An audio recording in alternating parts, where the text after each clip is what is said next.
The sky split open above a crowded street like someone had cut it with a knife. People stopped walking. Drivers hit their brakes. A few phones lifted right away, because this city loved two things more than anything else: famous faces and disasters. The rip was not a cloud. It was bright and sharp. It had hard edges that did not belong in the sky. Light spilled out in thin beams, like stage lights searching for someone to clap. Then something fell. It was small, green. It did not scream. It did not flail. It dropped through the air like a calm stone. A short figure landed in the middle of the road with a soft thump. The knees bent. The body rolled once. Then it rose like it had done this 100 times. The figure was old, very old. Wrinkled face. Big ears.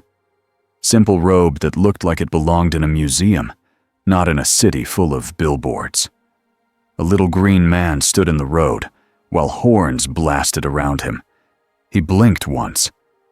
Then he looked at the people, and he looked at the cars, and his eyes narrowed in focus. A delivery truck had not stopped in time. It slid forward on the asphalt, wheels squealing. The driver's face was white with panic. A mother froze on the crosswalk with a stroller, trapped in the wrong place at the wrong time. The truck was going to hit them. The small figure lifted one hand. The truck stopped. Not slowed. Stopped. Its front bumper hung inches from the stroller. The tires still spun, but the body of the truck was held in the air as if a giant invisible hand had grabbed it. The mother stared with her mouth open. The driver's eyes bulged. Someone dropped their coffee. It splashed on the sidewalk and nobody noticed. The little green man moved his hand gently to the side. The truck slid sideways, floating, until it rested against the curb without crushing a single person. It settled down like it was being lowered onto a pillow. People screamed anyway. Not from pain. From the fact that they had just seen something that did not fit their world. Then the phones came up higher. "Yo, that's a soup!" someone shouted. "No, man, that's not any soup I've seen," another voice said, shaking. A kid near the front laughed like it was the best day of his life. He's like, "Baby Shrek, but scary." The old figure did not smile. He did not scold. He just looked at the stroller, then at the mother, then at the crowd. His voice was quiet, but it carried. "Safe, you are." The mother grabbed the stroller and backed away like she expected the air itself to bite her.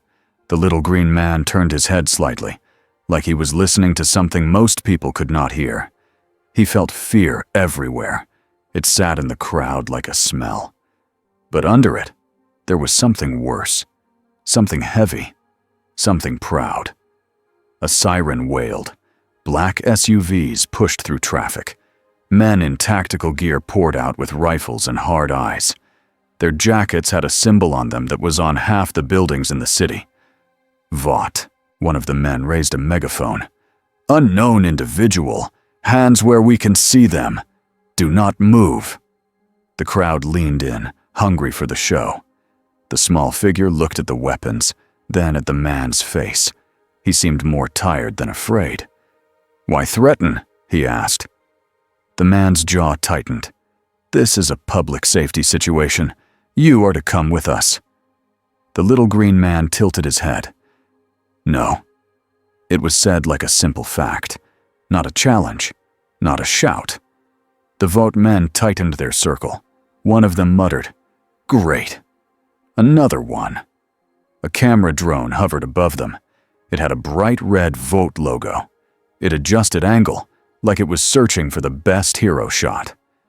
A deep shadow passed over the street. People looked up. A man floated down from the sky, cape hanging behind him, as if the air existed to make him look good. Blonde hair, perfect smile. Face that belonged on posters, lunchboxes, and news screens. Homelander. The crowd erupted. Some people screamed, his name like he was a singer.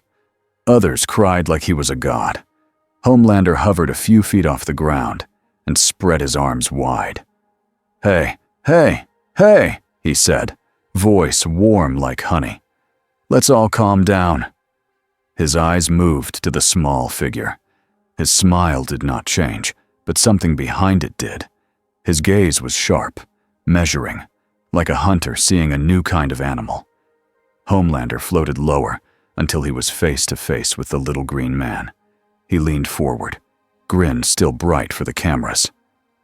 "Well," Homelander said, "look at you. Aren't you adorable?" The little green man looked back without flinching. Behind Homelander, the Vote men relaxed a little.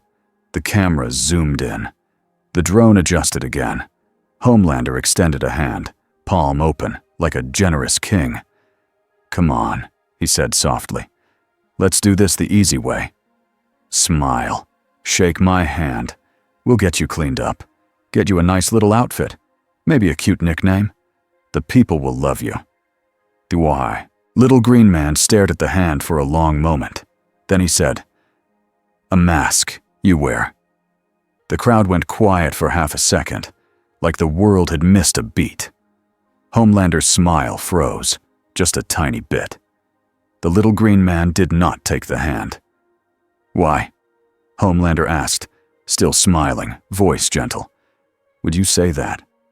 The small figure's eyes stayed calm. "Fear," he said.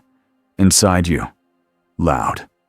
Homelander's fingers twitched, and the little green man felt it, clear as day. This world's strongest hero was not a protector. He was a storm pretending to be sunlight. Huey Campbell watched the clip 3 times before he realized he was holding his breath. The video was shaky, full of screams, but it caught the important parts. The rip in the sky, the tiny green guy dropping out, the truck freezing in place like someone had hit pause. Then Homelander, glowing with confidence, showing up like he owned gravity. The clip ended right after the green guy said something about masks. Huey sat back in the chair, heart beating fast. "That's not compound Vi," Huey said. Butcher didn't look up from the table. He was cleaning a gun with slow, angry care. "Everything's V, mate, or it's Vought. Same bloody thing." Leaned over Huey's shoulder. "That move with the truck, that ain't normal soup stuff." Frenchie clicked his tongue, eyes bright. "It is not strength, it is control, like the world is a puppet." Kimiko stood near the wall, arms folded. She did not speak, but her eyes stayed on the screen, like she could feel something through it. Annie January sat on the edge of the couch, wearing plain clothes, hair pulled back. No glitter. No brand. Just her. "He didn't hurt anyone," Annie said. Butcher finally looked up. His eyes were cold. "Not yet." Annie's voice hardened.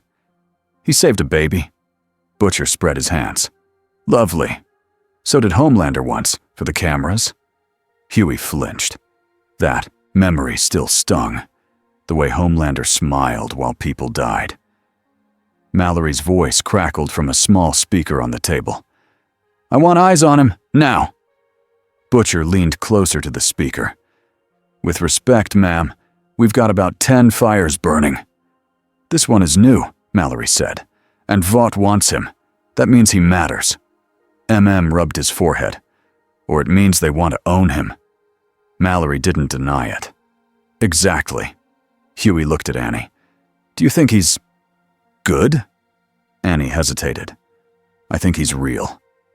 Butcher snorted. "Real doesn't mean good." Frenchie raised a hand like a student. "Or," he said, "he is good, and this world will try to eat him." Kimiko's fingers tapped her arm, a nervous beat. Butcher stood and stabbed a finger at the paused frame on the screen. Homelander's smile was wide. The green stranger looked calm, like he had met monsters before. "Butcher's rule," Butcher said. "If Homelander wants it, we do not let him have it." "That's not a plan," Annie snapped. "It is a plan," Butcher said. "It's the only plan that keeps us alive." Stepped between them, voice steady. "We're not killing the little guy. Not without knowing what he is." Butcher's eyes narrowed. We ain't adopting him either. Huey swallowed. Maybe we could talk to him. Just see. Butcher gave him a look like Huey had suggested hugging a bomb. Sure, Huey. You go first. Ask him what planet he's from, and if he's got a spare laser vision. Annie stood. I'll go. Butcher's head snapped toward her.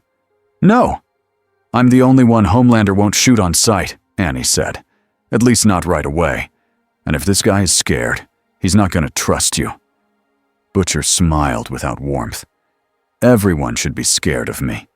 Keeps him honest. Frenchie started gathering gear. Not guns first. Small devices. A scanner. A recording mic.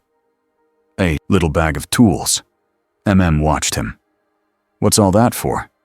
Frenchie shrugged. If he is not V, then he has something else. I want to see it. Not touch it. Just see. Mallory's voice cut in again. Be careful. Vought security is already moving. Butcher leaned back and looked at the room. So we've got the 7, Vought Black Ops, the news, and God's golden boy all sniffing around. Huey raised a weak hand. Also, the internet. People are calling him Greenlander. Frenchie laughed once. Ah, the brand machine begins. Annie grabbed her coat. We find him before they do. Yoda walked through the city like a quiet shadow between loud lights. He did not understand the signs yet, but he understood the feeling behind them. Every screen shouted. Every wall begged for attention. Faces smiled too wide. Words promised safety like it was a product. He felt eyes on him from far away. He felt machines watching. He felt a net tightening. But the strangest thing was the people. So many of them looked down while they walked. Their bodies moved, but their minds were elsewhere. Not calm, not present, tired, afraid. Yoda stopped near a store window. A giant screen played a video of Homelander lifting a car off a trapped family, music swelling, crowd cheering.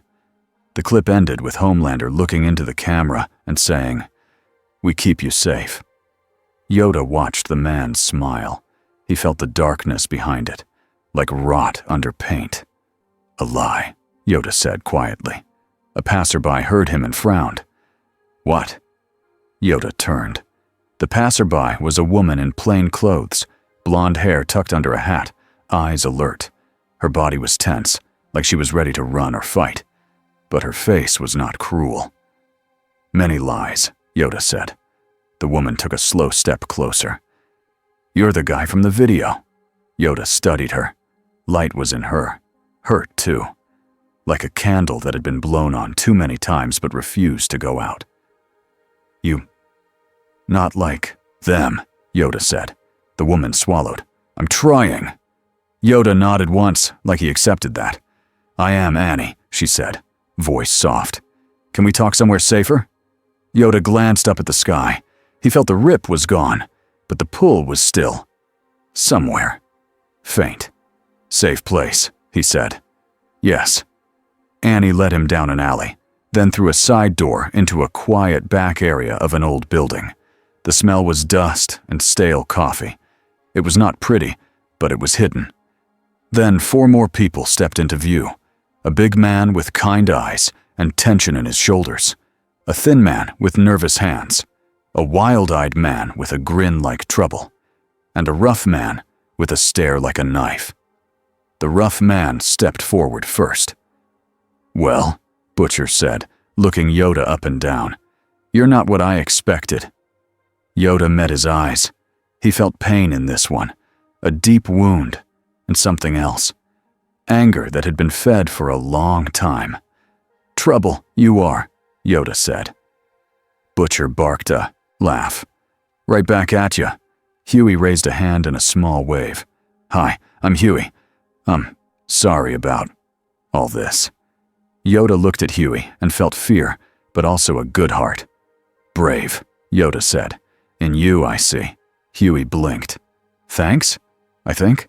Frenchie circled Yoda like a curious cat, but he stayed out of arm's reach. "Can you do the truck thing again?" he asked. Yoda's eyes narrowed. "No." Frenchie froze. Then he smiled. "Fair." Stepped forward. "I'm Mother's milk. We're not here to hurt you. But we need to know what you are." Yoda looked at them all. Then he sat down on a chair that creaked under his small weight, like he owned the moment by being calm. "A Jedi," Yoda said. Butcher tilted his head. "A what now?" Yoda lifted one hand. A small metal bolt on the table rose into the air. It spun slowly, steady as a planet. Huey's mouth opened. Annie's eyes widened. Stiffened. Frenchie whispered, "Mon Dieu." "Protect life," Yoda said. "Darkness, I fight." The bolt settled back onto the table without a sound. "But this world," Yoda continued, his ears drooped slightly. "Heavy it is. Fear. Sold." Annie's shoulders sagged a little, like someone had finally said her secret out loud. Butcher leaned on the table. "So you're some kind of space monk with magic hands." Yoda's eyes stayed calm. "Magic," he repeated. "No, the Force." "Force?" Huey echoed. Yoda nodded. "In all things. It binds, it moves, it listens." Frenchie tried to hide his excitement and failed. "A new field. Not V. Not science, we know." Frowned. "How'd you get here?" Yoda closed his eyes. For a brief second, his face looked older than it already was. "A tear," he said. "In the sky. Not made by me." Butcher's voice was sharp, convenient. Yoda opened his eyes. "Truth," he said simply. Annie stepped closer. "Do you want to go home?" Yoda's gaze drifted to the cracked window, to the city beyond. Sirens, screens, crowds. "I want to stop harm," he said. "Home. Later." Butcher's jaw tightened. "You came to the wrong bloody place for that." Yoda looked at him and spoke softly, like he was talking to a child who had been hurt. "Wrong place," Yoda said, "is why here I must be." In a tall office with clean walls and expensive quiet, Stan Edgar watched the same street clip without sound. A team of Vought analysts stood behind him with tablets and stiff posture. On the screen, the truck stopped. No visible force, no energy burst, no shockwave. Edgar's face did not change, but his eyes sharpened. "What am I looking at?" he asked. One analyst cleared his throat. "We don't know, sir. There's no compound V signature, no heat spike, no electromagnetic discharge that matches our soups." Another analyst tapped a tablet. "But there is a pattern, a fluctuation in the air around him, like pressure, like the space itself shifts." Edgar folded his hands. "So he breaks physics." The analyst stayed silent. Edgar's mouth curled just slightly. Not a smile, more like interest. "Find him," Edgar said. "Contain him. And if containment fails..." He paused long enough for everyone to listen harder. "Learn from him." One analyst swallowed. "Publicly, sir." Edgar's eyes remained on the screen where Homelander's smile froze. "Publicly," Edgar said, "we will call him dangerous. Privately, we will call him a resource." He stood and straightened his suit jacket. "And tell Homelander," Edgar added, voice calm, "this is not about his feelings." That night, the boys argued again, quieter now but sharper. Huey sat on a crate near Yoda, trying not to stare. It was hard. Yoda was small, but the room felt different with him in it, like the air had a steady center. Butcher smoked near the door, watching like a guard dog. "Look," said, keeping his voice low. "We keep him here for now. We learn what we can. We don't throw him at Homelander like a grenade." Butcher's eyes flashed. "Or we do, and we watch the fireworks." Annie snapped. He's not a weapon." Yoda's ears turned slightly, listening. Butcher pointed the cigarette at Yoda. "You got any rules, Green Man? Any lines you won't cross?" Yoda looked at him. "Kill," he said. "I avoid." Butcher laughed once, harsh. "Yeah? Then you're gonna have a bad time." Huey's voice shook a little. "Maybe that's the point, Butcher. Maybe someone has to not become a monster." Butcher stared at him, then looked away like he didn't want to hear it. Yoda spoke again, quiet but firm. "Monster," he said, "is a choice." The room fell still. Outside, far away, a Vought drone buzzed past the building, scanning. Yoda felt the net tightening again. "Coming," Yoda said. Annie's eyes widened. "What's coming?" Yoda did not answer right away. He tilted his head, sensing the city like it was a living thing. "Those who fear," he said, "will strike first." Morning came with sirens and headlines. Yoda's face was everywhere now, on phones, on TVs, on posters that people printed overnight like they were selling a new band. Vought's official statement played on repeat. Unknown hostile entity, possible terrorist threat. Vought will protect you. At the same time, a second wave began. Vought marketing teams sent out feelers like fishing lines. Fake community leaders posted messages. Talk shows asked, "Could this be the next member of the Seven?" A toy company mocked up a green plush with big ears and a cape. By noon, one small billboard appeared in a side street with a rushed, ugly slogan. "He's small. He's strong. He's yours." Butcher saw it from the van window and almost choked on his own anger. "They're merching him already." Huey stared. "That's fast." Frenchie shrugged like it was the most normal thing in the world. "This is America." Annie's hands tightened into fists. "He's not theirs." Yoda sat in the back of the van, calm, eyes half closed, listening. He could feel Vought's fear. It was loud now, a fear of losing control, and he could feel another thing growing beneath it. Homelander's attention, like a spotlight turning, slow and hot, toward one target. The first move did not look like a war. It looked like a party. Vought announced a Heroes for Hope event in the center of the city. A stage, music, flags, smiling families, free shirts, and security everywhere. Watched the live feed on a small screen while the van idled in a parking garage. "They're setting a trap," said. Butcher nodded. "Course they are. It's Vought. They bait you with balloons." Huey leaned in. "Why would they do it in public?" Annie's face was tight. "Because they want the story. If they grab him on camera, they can call it protection. If he fights back on camera, they can call him a threat. Either way, they win." Frenchie tapped the screen, and they placed civilians close. Very close. Yoda opened his eyes. He had been silent for a long time. "Bait," he said. Butcher looked back. "You finally catching up, mate." Yoda did not react to the insult. He just listened deeper. Then his eyes narrowed. "Danger," he said. Huey frowned. "Where?" Yoda's head turned toward the event, as if he could see through concrete.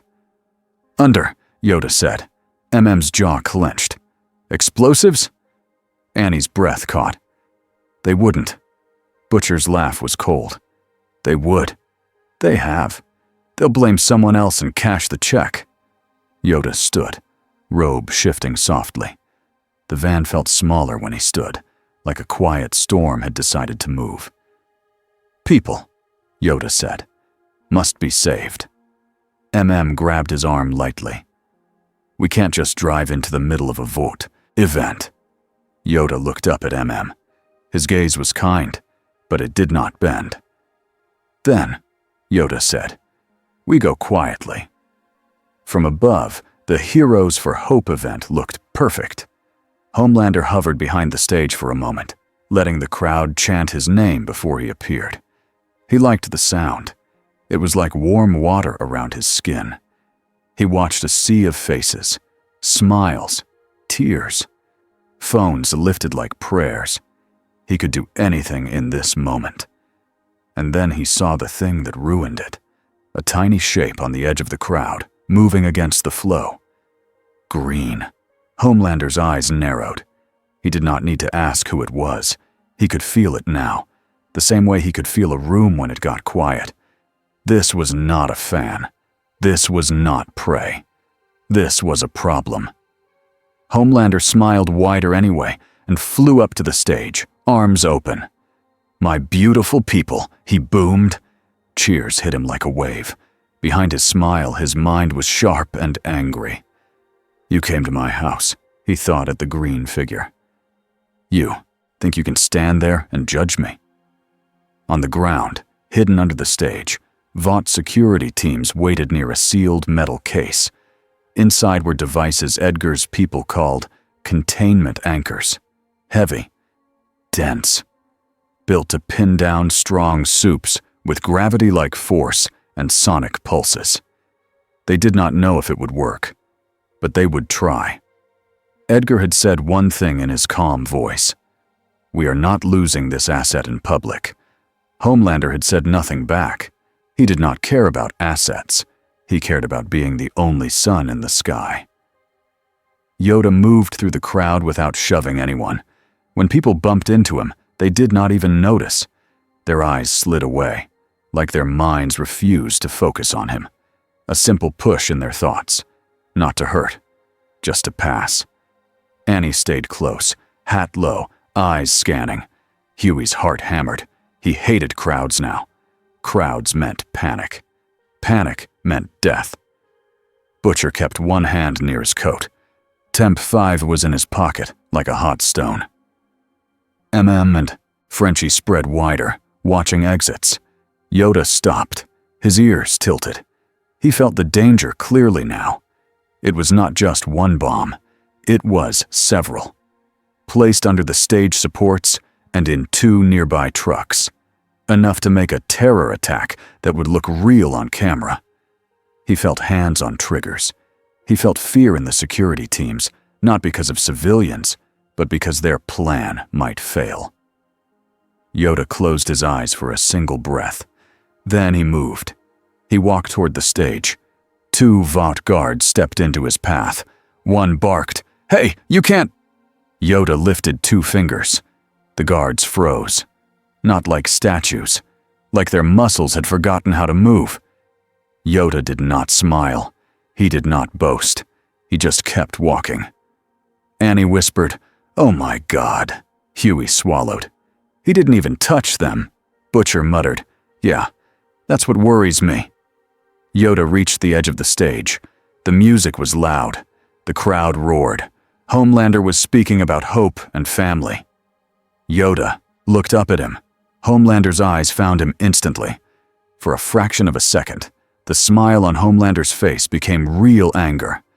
Then the smile returned, bright and false. "Well, well, well," Homelander said into the mic, voice friendly. "Looks like we have a special guest." The crowd turned. Phones lifted. A ripple of excitement swept through people like a wind. Homelander leaned down, still speaking into the mic. "Buddy, pal, you want to come up here and tell everyone your name?" Yoda's voice was quiet. The mic did not pick it up. "I do not serve you," Yoda said. Homelander's smile tightened. "Serve?" Homelander laughed into the mic. No. This is America. Nobody serves anybody." The crowd laughed with him. Homelander leaned closer, whispering so only Yoda could hear. "You're going to play nice," Homelander hissed, "or I'll break you in half and call it self-defense." Yoda looked up at him and felt the truth. Homelander meant it. Yoda also felt something else. Faint, but real. Homelander was scared, not of death, of being powerless in front of people. Yoda's eyes drifted past Homelander, toward the stage supports. He sensed the bombs again. "Lives," Yoda said. "You risk for a story." Homelander's jaw twitched. Before Homelander could answer, a voice in Homelander's ear crackled. A handler, urgent. "Target confirmed. Anchor team ready. We can deploy in 10 seconds. Homelander stared down at Yoda. For the first time in years, Homelander hesitated. He didn't like plans that weren't his. But Edgar's voice had been clear. Contain. Do not improvise. Homelander's lips curled. Then he stepped back and raised his arms to the crowd. "Hey," he shouted. "Let's welcome our little friend. Come on up." The crowd cheered like it was a game show. Yoda did not move. Homelander's eyes flashed, impatient. Under the stage, the anchor team opened the sealed case. A deep hum began, low enough that most people didn't hear it, but high enough to make dogs whine. Yoda heard it. He felt it in his bones like pressure. Frenchie's face went pale. They have something. A device. MM hissed. "Everyone back." But Yoda was already moving. He stepped forward, and with one smooth motion, he reached out with the force. The stage supports shuddered. Under the stage, metal screws twisted. Panels bent. The bombs lifted off the supports and floated, hidden from the crowd's eyes by the stage floor. Yoda pulled them up and away, slow and careful, like moving sleeping animals. Then he pushed them into the air behind the stage, out over an empty stretch of closed street that Vought had cleared for security. The bombs hung there for one breath. Then Yoda squeezed his hand. The bombs crushed inward. Not an explosion, a collapse. Metal folded, wires snapped, triggers broke. They died silently in midair. Annie's eyes filled with shock. He disarmed them without even setting them off. Huey's mouth opened and closed. He couldn't find words. Butcher stared, and something in his face flickered. Not trust. Not yet. Respect, maybe. The kind you don't want to feel. On stage, Homelander's smile fell away completely. His face turned red. Not from heat, from rage. The crowd did not understand what had happened. They saw only the green figure stand there, while Homelander's eyes changed.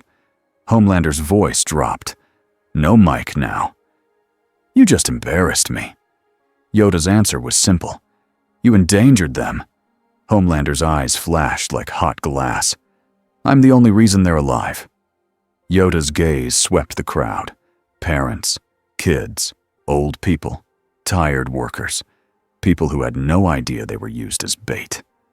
"They're alive," Yoda said, "because I chose to act." Homelander's hands clenched. His shoulders rose.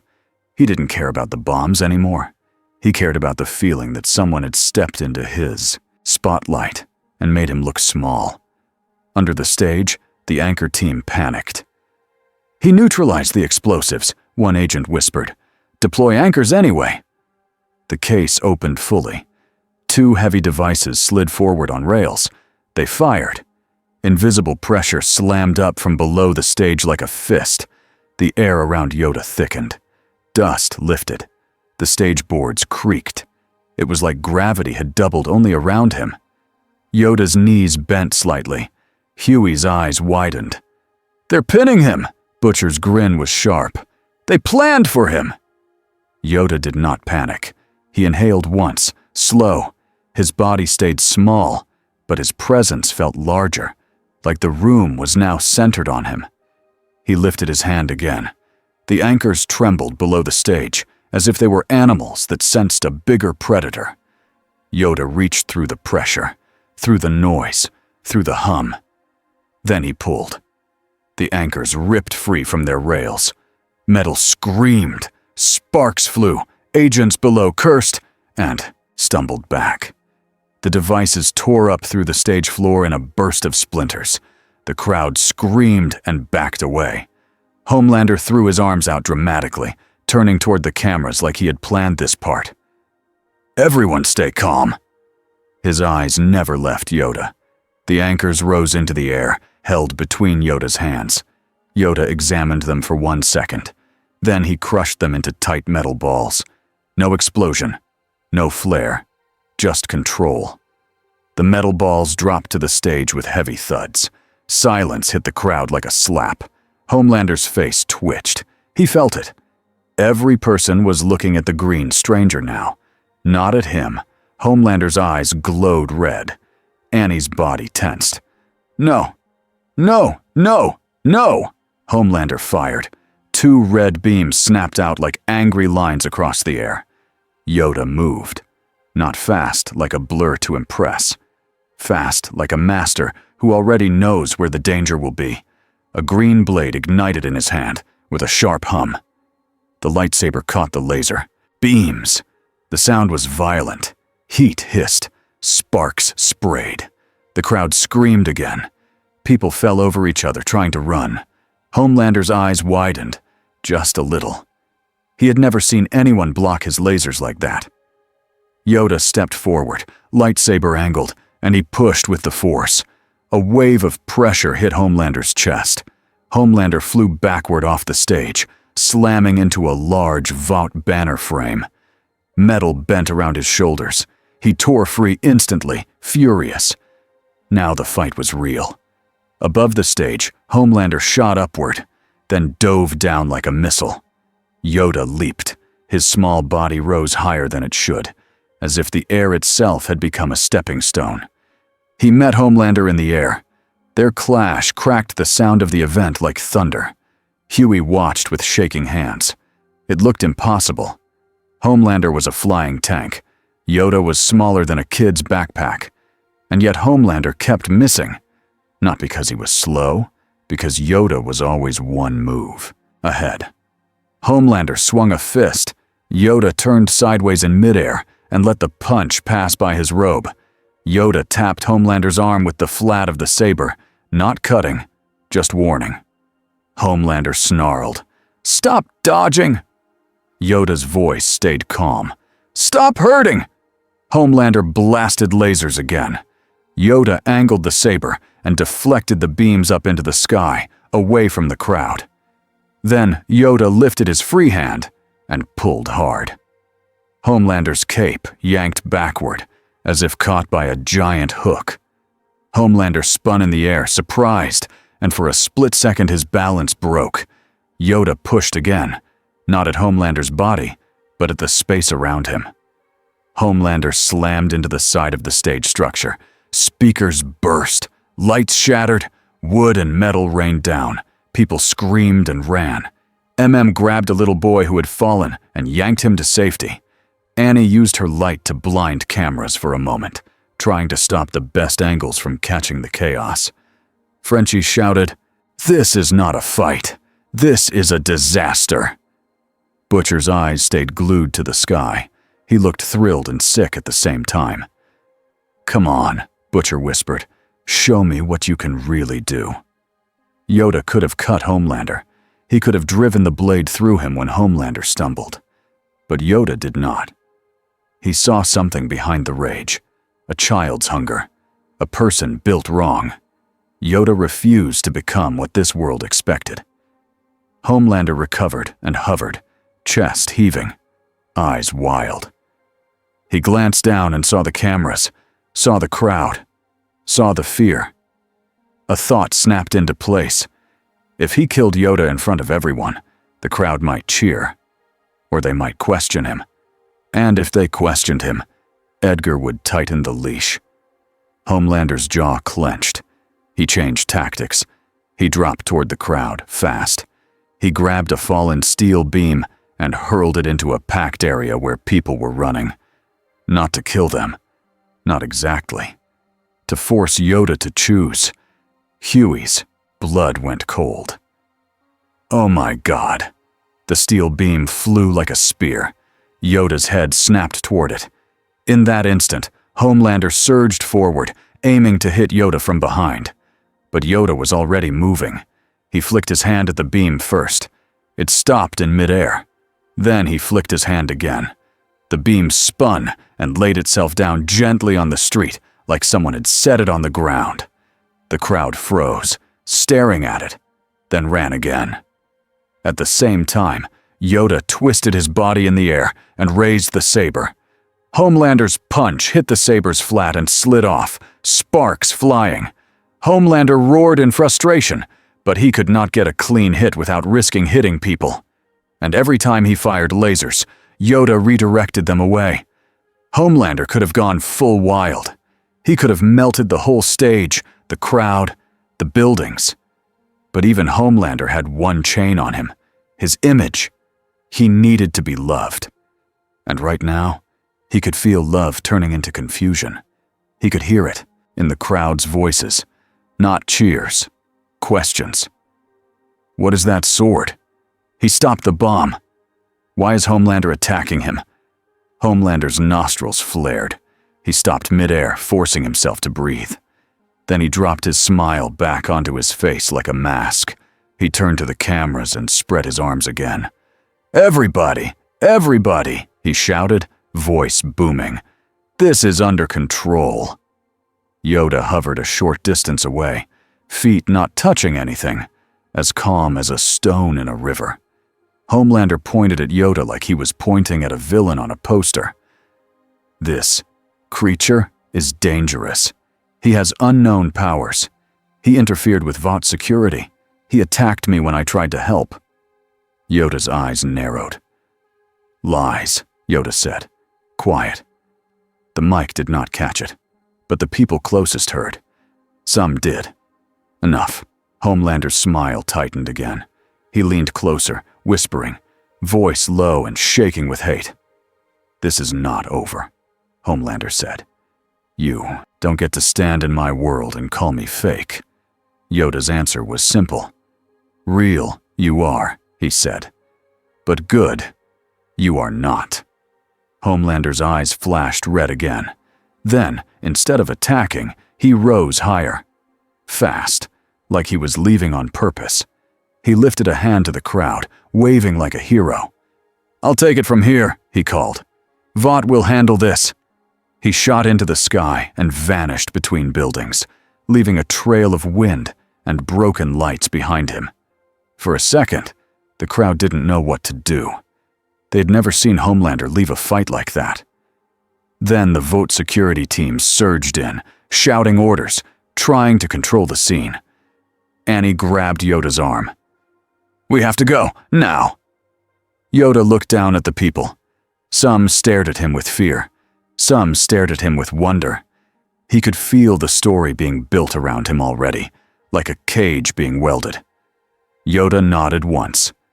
"Go," he said. Butcher was already moving, barking, "Move! Move! Move!" MM and Frenchie pushed through the chaos, pulling Huey along. Kimiko stayed behind for a heartbeat, watching the sky where Homelander had gone. Then she turned and ran with them. As they escaped into the city, the giant screens above the streets changed. A breaking news banner flashed in red. Unknown Superman-like entity attacks. Homelander at hero event. The narrator's voice was fast and loud. And somewhere far away, in a quiet office, Stan Edgar watched the footage with the calm interest of a man reading a new contract. While high above, in the clouds, Homelander's face twisted with rage as he whispered to himself over and over, "He made me look small." And Yoda, moving through alleys and shadows with the boys, felt the truth settle into place. This world had noticed him now, not as a person, as a weapon, as a threat, as a prize. And the darkness wearing a cape had just decided he would not share the sky. Breaking unknown entity clashes with a Homelander. Vought. Public safety threat. Witnesses.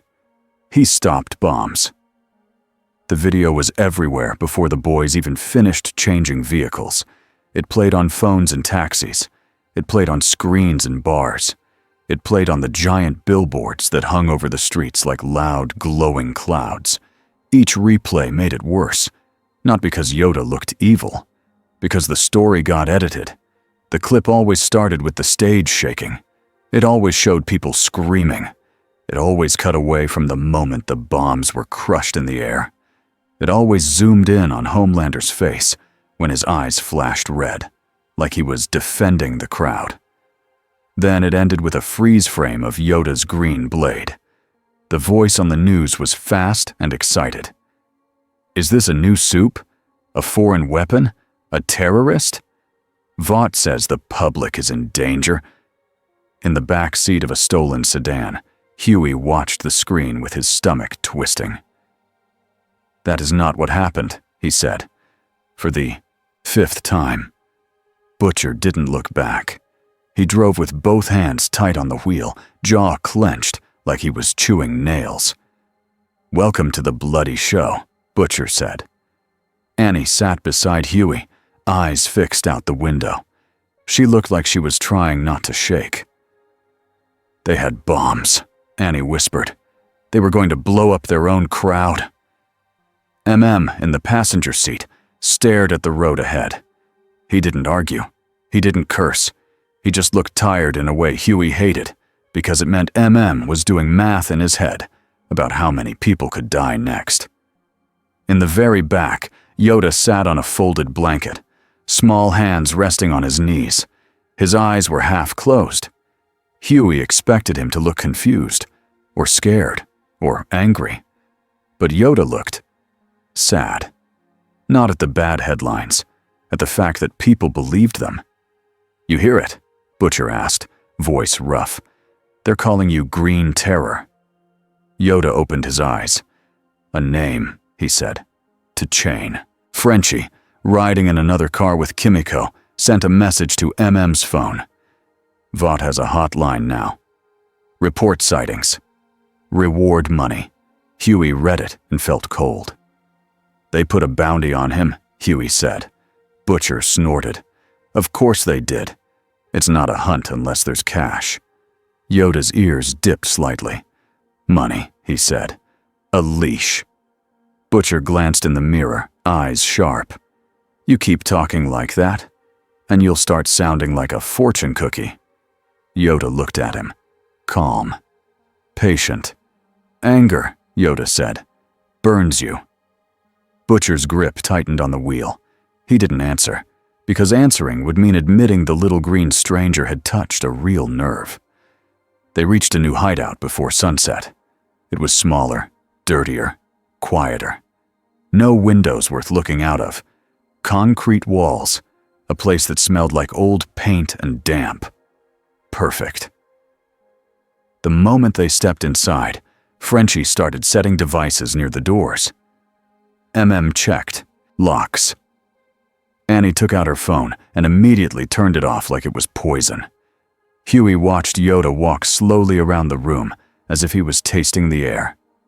What are you doing? Huey asked, trying to be helpful. Yoda paused. Listening. Huey frowned. To what? Yoda's gaze drifted upward, through concrete, through city noise.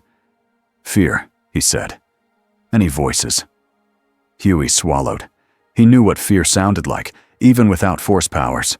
It sounded like his own thoughts late at night. Butcher slapped a map on the table. All right, he said. We need to decide what the plan is before the plan decides us. Annie shot him a look. You mean before you decide to do something insane? Butcher smiled without humor. Not insane. Effective. Leaned forward. The plan is simple. Keep him hidden. Figure out what Vought knows. Figure out what they're building. Frenchie lifted a small scanner, waving it near Yoda like he was afraid it might bite him. And figure out what he is, yes? Yoda didn't move away. He just watched Frenchie's hands. This, Frenchie said, tapping the device. It reads, Compound V traces. You have none. So either you are clean, or you are something new. Yoda's eyes narrowed. The Force, he said again, like it should be enough. Butcher rolled his eyes. Yeah, space magic. Yoda turned toward him, voice calm but firm. Magic, he repeated. No, Discipline. That word hit Annie a little too hard. Discipline. The opposite of how Vought ran its heroes. Huey tried to lighten the mood because the room felt like it might explode. So, Huey said, if you're not from here, where are you from? Yoda blinked. Far. Huey nodded slowly. Okay. Fair. Butcher paced. Here's what I know. Homelander doesn't like anyone making him look bad. Edgar doesn't like losing control, which means they'll come hard. Annie hugged her arms. They'll come hard anyway. Rubbed his face. We need options. Yoda watched them argue. He understood pieces. He didn't understand the whole system yet, but he understood the shapes of it. This world had heroes, but they were used like weapons. This world had laws, but they were bent like soft metal. This world had truth, but it was sold. He felt a pull in the Force again, not like a doorway opening, more like a faint compass, a point. Somewhere in the city, something was bright and scared. Yoda's eyes softened. A child, he murmured. Huey heard him and frowned. A child? What child? Yoda didn't answer right away. He was listening again. Annie watched him. You sense someone? Yoda nodded once. Strong light, he said. Held in dark hands. Butcher scoffed. Welcome to Earth. Leaned closer. Do you mean Ryan? The room snapped tight. Huey blinked. Ryan, the kid, with Homelander's blood. Annie's face changed. She didn't look surprised. She looked angry, like a wound got poked. They're using him, Annie said quietly. They always use kids, Butcher said, voice bitter. That's how they make monsters. Yoda turned toward Butcher, studying his face. You hate, Yoda said. Butcher's eyes flashed. You don't know a damn thing about me. Yoda didn't raise his voice. Pain, he said. I know. For a second, Butcher looked like he might throw something. Then he didn't, because part of him knew the little green man was right, and he hated that even more. A phone buzzed. Answered a secure line. Mallory's voice came through, low and clipped. Vought is spinning it hard. They've declared him an unknown hostile. Homeland Security is involved now. They're asking questions they shouldn't be asking. MM's jaw clenched. What are they doing? They're building a containment team, Mallory said. Special gear, noise weapons, gravity, anchors. They're treating him like a nuke that walks. Butcher grinned. Good. Shows they're scared. Mallory continued. And I heard something else. There's talk of offers. Annie frowned. Offers? Vought marketing, Mallory said. They want to own the story. If they can't cage him, they'll try to sell him. Frenchie laughed once, sharp. Ah, of course. A contract for the Force. Huey's face twisted. That's disgusting. Yoda's ears rose slightly. They want to buy me. Butcher's tone turned mocking. Better practice your signature, mate. Yoda stared at him. A person, he said. Not a product. Annie nodded hard. Exactly. Mallory's voice cut through again. Listen, this is bigger than you think. Newman is making quiet calls. Edgar is moving pieces. And Homelander. She paused, like she didn't like saying his name. Homelander is furious, Mallory finished. Butcher leaned close to the speaker. So? Let him sulk. Mallory's voice hardened. He doesn't sulk. He breaks things until he feels better. The line went dead. Silence filled the room. Huey looked at Yoda. Do you feel scared? Yoda looked back. Afraid, he said. I am not. Huey swallowed. Then what are you feeling? Yoda's gaze drifted toward the ceiling again, toward the city, toward the fear. Concern, Yoda said. For you. That simple line made Huey's throat tighten, because nobody powerful ever said that in this world. not without wanting something back. Later that night, Annie stood alone near a cracked wall, trying to slow her breathing. Her phone was off, but she still felt it buzzing in her mind like a ghost. She could see the crowd again, the lasers, the stage breaking. The look on Homelander's face when he realized he could not control the moment. That look was the most dangerous thing she knew. Yoda appeared beside her without making a sound. Annie jumped. Jesus! She stopped herself. Sorry, I didn't hear you. Yoda's face stayed calm. Heavy, he said. Your heart. Annie swallowed.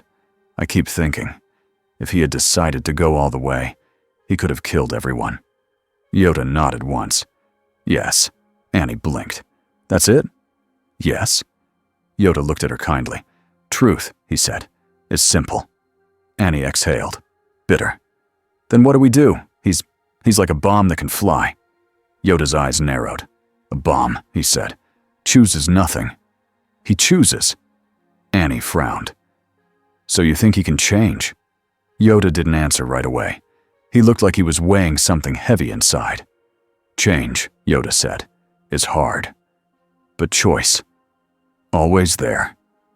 Annie's eyes filled, not with tears, but with anger at how unfair it all was.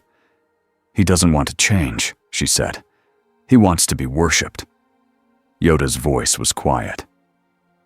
Then, he said, we protect those he uses. Annie looked away. And Butcher, he's not exactly peaceful. Yoda glanced toward the room where Butcher sat, sharpening a blade like he was calming himself. He fears, Yoda said, becoming weak. Annie shook her head. He fears being kind. Yoda tilted his head. Kind, he repeated, not weakness. Annie laughed once, short and sad. Try telling him that. Yoda's mouth twitched slightly. Not a smile exactly, more like he understood the joke. Tell him, Yoda said. I will. Across the city, in a glass building that looked like a clean tooth, Stan Edgar sat with a folder open on his desk. Inside were still shots of Yoda's face. They were all bad photos. Grainy, shaky, crooked. None of them mattered. Edgar didn't need a pretty picture. He needed a plan. A man in a suit stood across from him, sweating.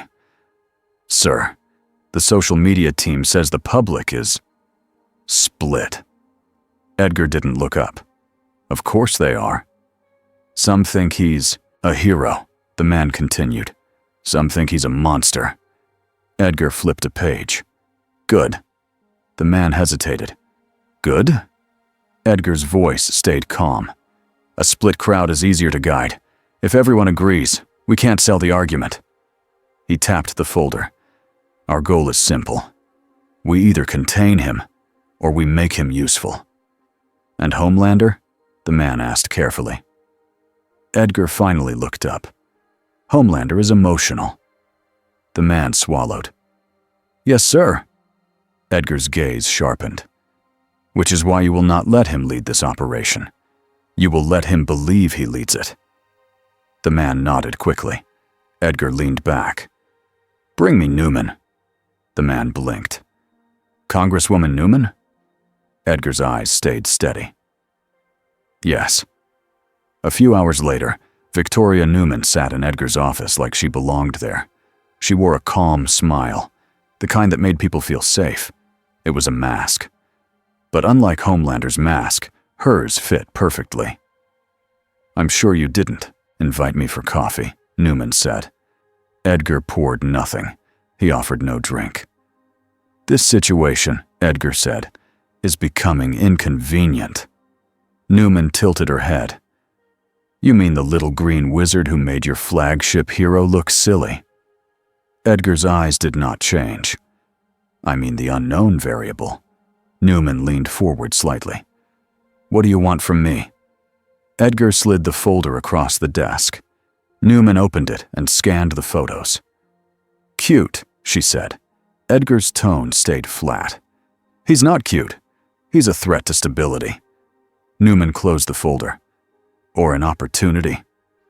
Edgar's eyes narrowed by a fraction. Yes. Newman's smile widened. You want me to help control the story? Edgar nodded once. Newman tapped the folder. And what do I get? Edgar's voice was even. You get a world that continues to function, and you get leverage over the most powerful man alive, who is currently having a tantrum in the sky. Newman laughed, softly. You're not wrong. Edgar leaned forward. The public trusts you more than they trust us. If you call him dangerous, they will listen. Newman's eyes were calm. And if I call him a victim? Edgar held her gaze. Then you create a hero the public can rally behind. And we lose. Newman's smile did not reach her eyes. So you want me to bury him? Edgar's voice stayed smooth. I want you to manage him. Newman looked at the photos again, and something thoughtful passed behind her mask. Tell me, she said, does he have people yet? Edgar didn't answer directly. We're searching. Newman nodded slowly. Find them. That's how you control him. She stood. And Stan? Yes. Newman's smile returned. If he really can move things without touching them, he's going to scare the wrong people. Edgar watched her leave. Good, he said to the empty room. Fear motivates. High above the city, Homelander hovered in the clouds, arms crossed, eyes burning. He replayed the moment in his head again and again.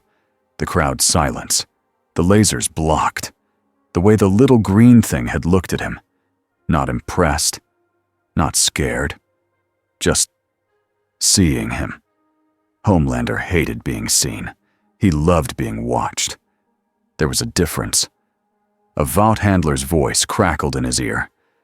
Homelander, we're ready to deploy the enhanced containment unit. Edgar wants you to... Homelander clenched his jaw. I don't care what Edgar wants. Sir? Homelander's eyes flashed red. The clouds around him warmed. I'm going to find him, Homelander said. And when I do, he's going to apologize. Sir, the optics. Homelander smiled, sharp and cruel, alone in the sky. The optics, he said, will be whatever I say they are. Back in the hideout, the arguments got worse before they got better. Butcher wanted to move on Vought. He always wanted to move on Vought. The green, stranger was just a new angle. Edgar's building toys, Butcher said. We hit the factory. We smashed the toys. Shook his head. We don't know where it is.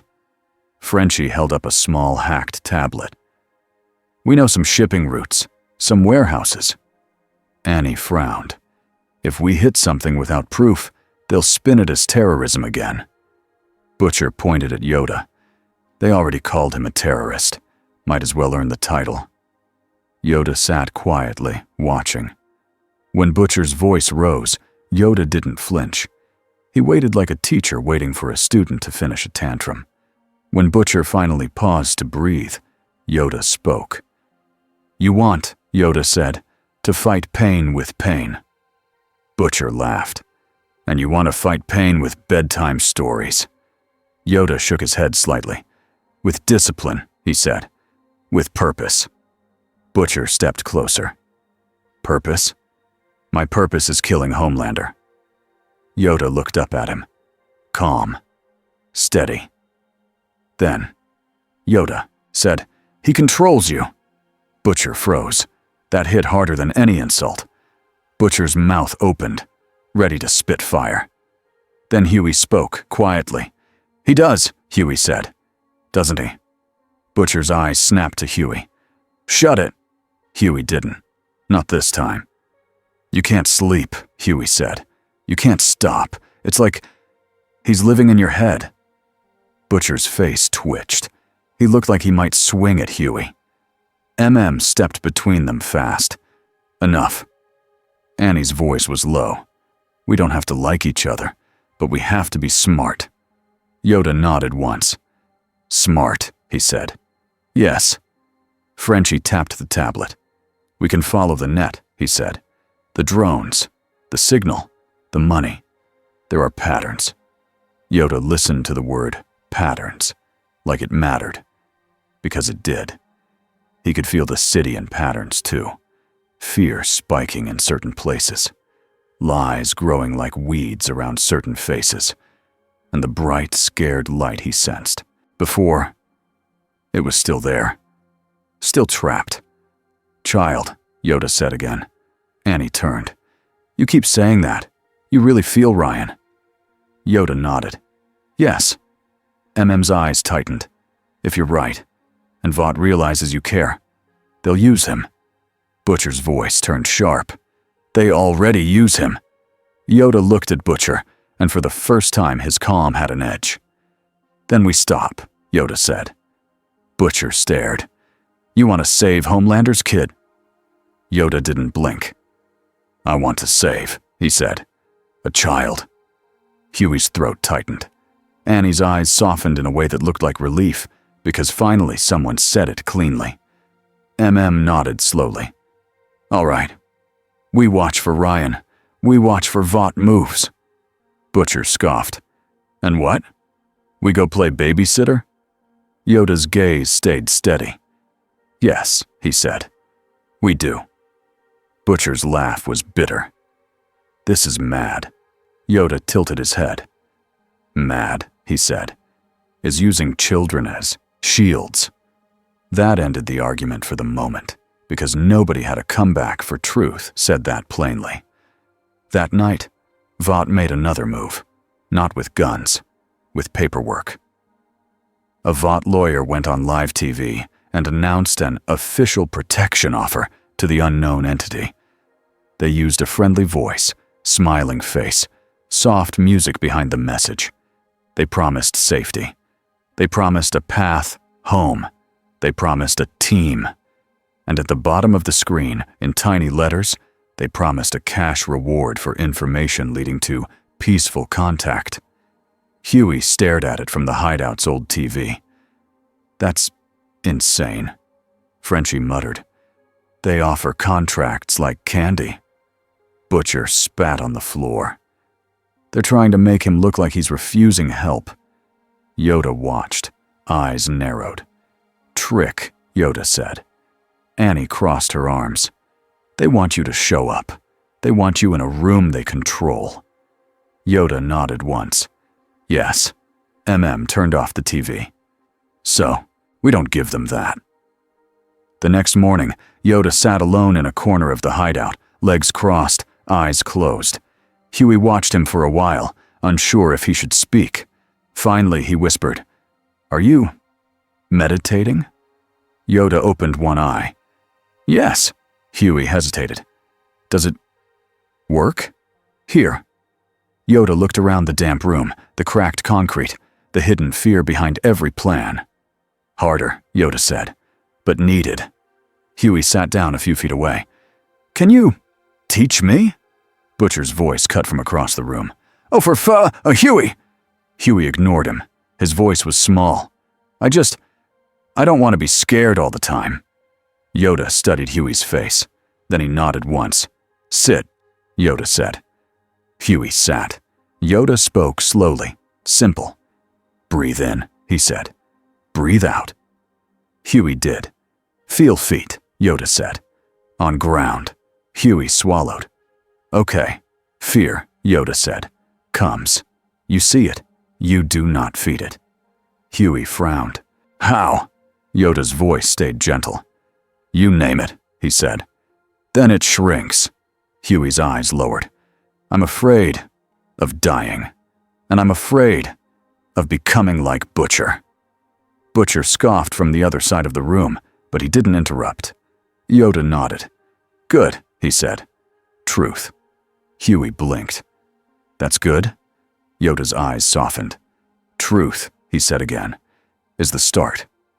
Butcher turned away, pretending he wasn't listening, but his jaw was tight, because he was. And that was the pivot. Not a punch, not a bomb. A quiet lesson. Vought could handle fights, but Vought could not handle someone teaching people not to be afraid. And somewhere, far away, Ryan sat in a room that wasn't really a room. It was a cage with pretty walls. He held a toy in his hands and stared at a TV screen where the little green man's face flashed for half a second. Ryan didn't know why, but his chest felt strange. Like something in him recognized something in that stranger. Like a small light had just noticed a bigger light. And in a tower above him, Homelander watched the same screen and felt his rage sharpen into a plan. If the green thing cared about a child, Homelander knew exactly which child to use. The city didn't calm down after the event. It got louder. Posters appeared with Yoda's face and words like alien, demon, savior, threat. People argued on sidewalks. Friends unfollowed friends. A man got punched outside a bar for wearing a shirt that said, Team Green. Vought smiled behind the chaos, because chaos was easy to shape. For the first time since Yoda arrived, said something out loud that felt like a warning bell. They're not just hunting him, said.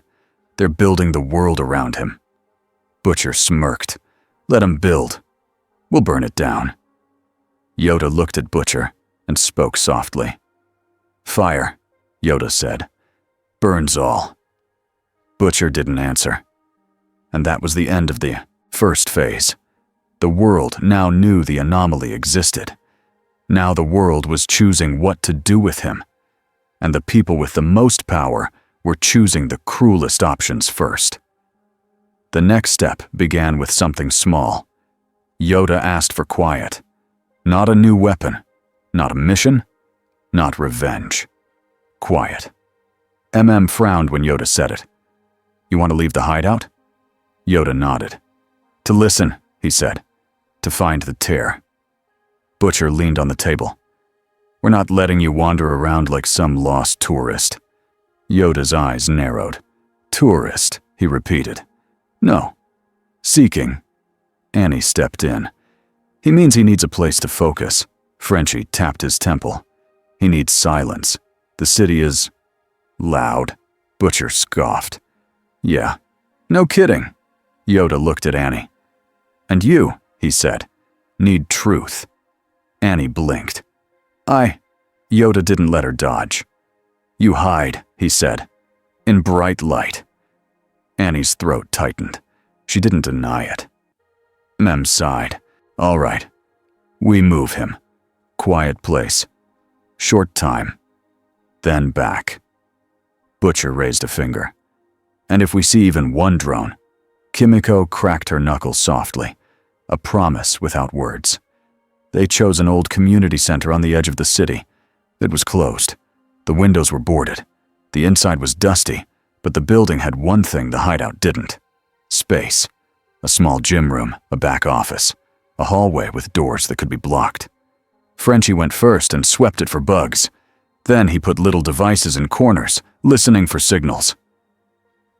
checked the exits. Annie stayed near Yoda, scanning the street through cracks in the boards. Huey carried a bag with water and basic supplies, because that was his job in every apocalypse. Butcher carried a gun and an angry mood, because that was his job too. Yoda stood in the center of the gym room and closed his eyes. The air felt different here. Less noise, less metal. Still fear in the city outside, but not as close. Yoda breathed in. He reached out in the force, the compass feeling sharpened. A point. Somewhere, not far.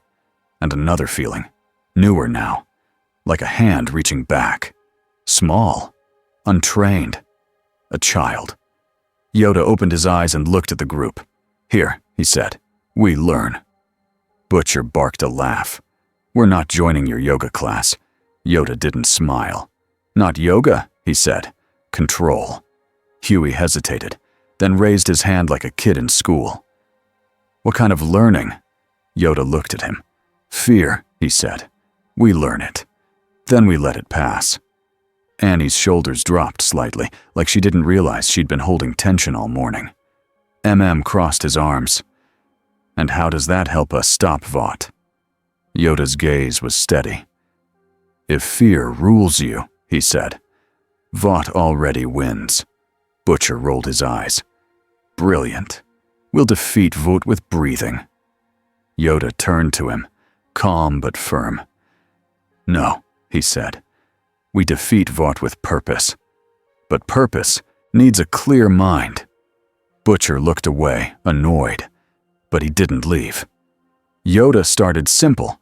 He did not teach flips. He did not teach lightsaber moves. He did not teach cool things. He taught breathing. He taught listening. He taught how to stand still without needing to hurt someone. Huey tried first, because Huey always tried first. He sat on the floor and breathed, face tight like he was fighting his own thoughts. Yoda corrected him with soft words. Do not chase, Yoda said. Let come, let go. Huey frowned. It's hard. Yoda nodded. Yes, he said. Hard is right. Annie tried next. She looked embarrassed, like a famous person trying to be normal. Yoda watched her carefully.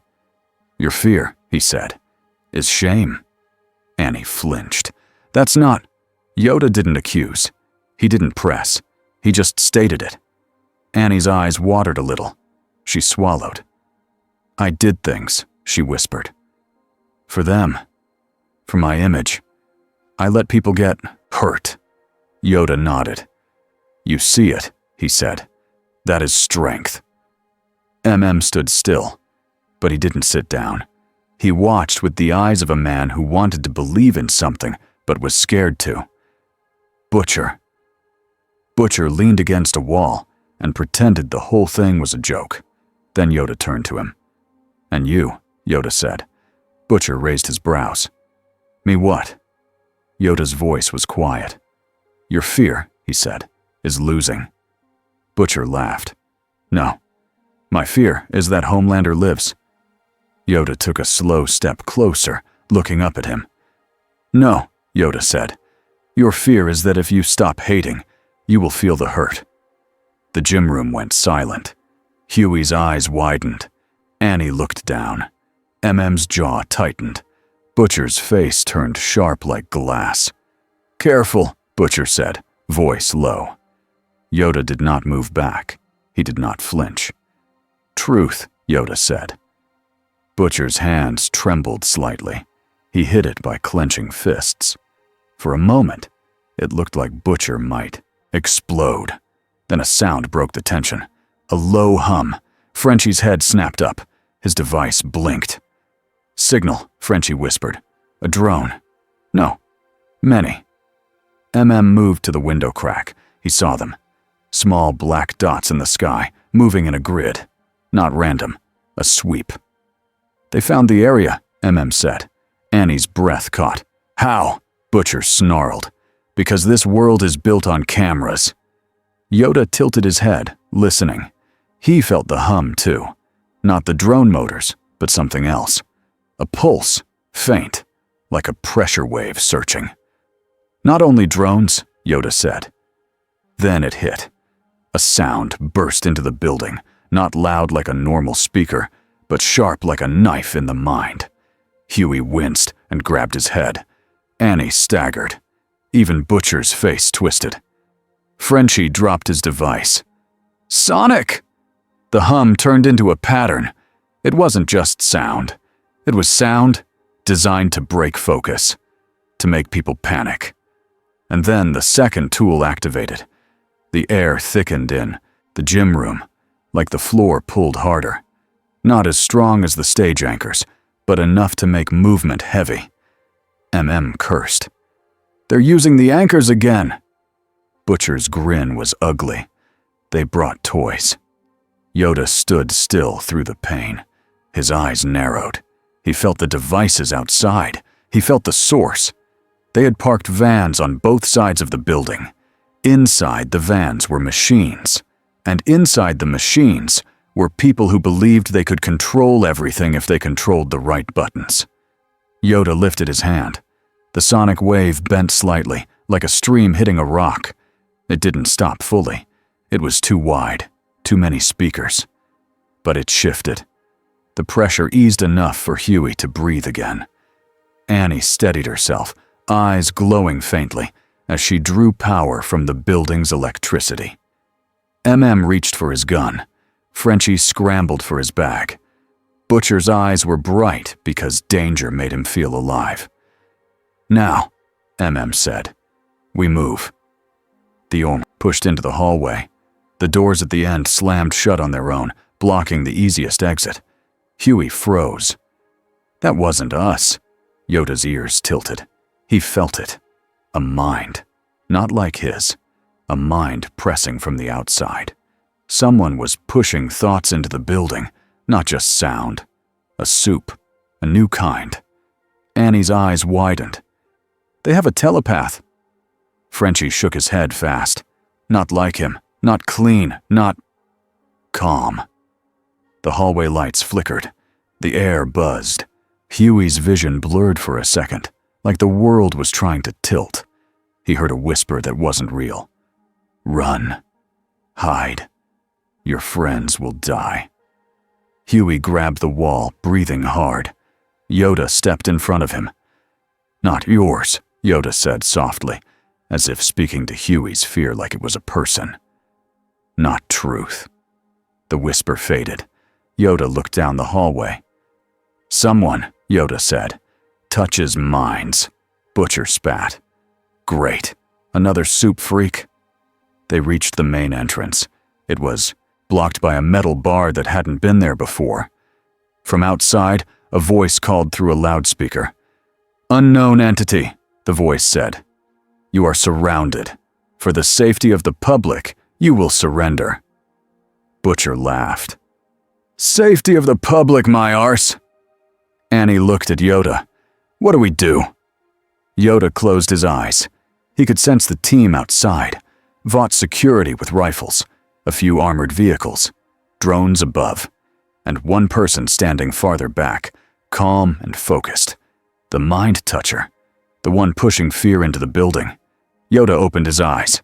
"We leave," he said. Huey blinked. "How?" "The doors are blocked." Yoda looked at the ceiling. Then he lifted both hands. The roof above them creaked. Dust fell. Looked up, alarmed. "Please tell me you're not—" The roof peeled open like it was made of paper. Not the whole roof. Just a clean circle, wide enough for them to climb through. Outside, drones swung toward the opening instantly. Guns raised. Annie's hands lit with bright energy. She stepped forward. "Don't shoot!" she shouted. "There are civilians nearby." A Vought soldier yelled back. "Fire if you see movement!" Butcher hissed. "They will." Yoda stepped into the opening first, lifting one hand. The drones froze in the air like toys held by a child. Their cameras whined as they tried to adjust. Yoda pushed gently. The drones slid sideways and stacked against a wall, harmless. Annie climbed out next, light flaring, blinding the nearest camera angles so Vought couldn't get a clean shot. and Frenchie followed, dragging Huey up. Butcher came last, gun ready, eyes scanning for the mind toucher. The moment they hit the roof, the sonic pressure increased. Huey gagged. Annie stumbled.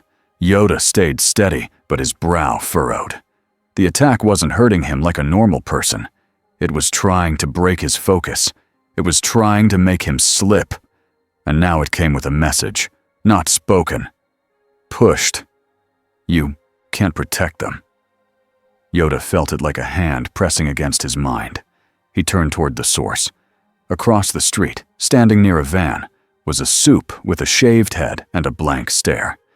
He looked calm, but his eyes were too wide, like someone had turned off the part of him that felt guilt. A Vought badge hung from his neck like he was a worker, not a weapon. He lifted 2 fingers toward his temple. The pressure on Yoda's mind increased. Huey screamed and fell to his knees, hands over his ears, even though the pain wasn't in his ears anymore. It was in his thoughts. Annie's face twisted. "Stop!" She raised her hands and sent a blast of light at the van speakers. The speakers burst. The sonic wave weakened, but the mind pressure remained. Yoda stepped forward, small feet steady on the roof gravel. He raised his hand toward the mind toucher. He didn't attack with rage. He didn't try to crush the man's brain. He did something else. He sent calm. A quiet push, like putting a hand on a shaking shoulder. The mind toucher blinked. His fingers faltered. The fear whispers in Huey's head slowed. Then the mind toucher's eyes narrowed, and he pushed back harder, angry now that he couldn't control Yoda. "You don't belong here." Yoda's eyes sharpened. "Belong," Yoda said quietly, "where life needs help." He reached out with the force, not at the mind toucher's head, but at the device on the man's belt. A small injector, a Vought tool. Frenchie's eyes widened as he saw it. "They are boosting him. Drugs." Yoda pulled the injector free and crushed it in the air. The mind toucher flinched. His power stuttered, but the man didn't fall. He snarled and pointed again, rage building. Vought soldiers began firing up at the roof now, bullets chipping concrete near MM's feet. MM dragged Huey back. "We can't stay up here." Butcher aimed his gun at the mind toucher. "One shot!"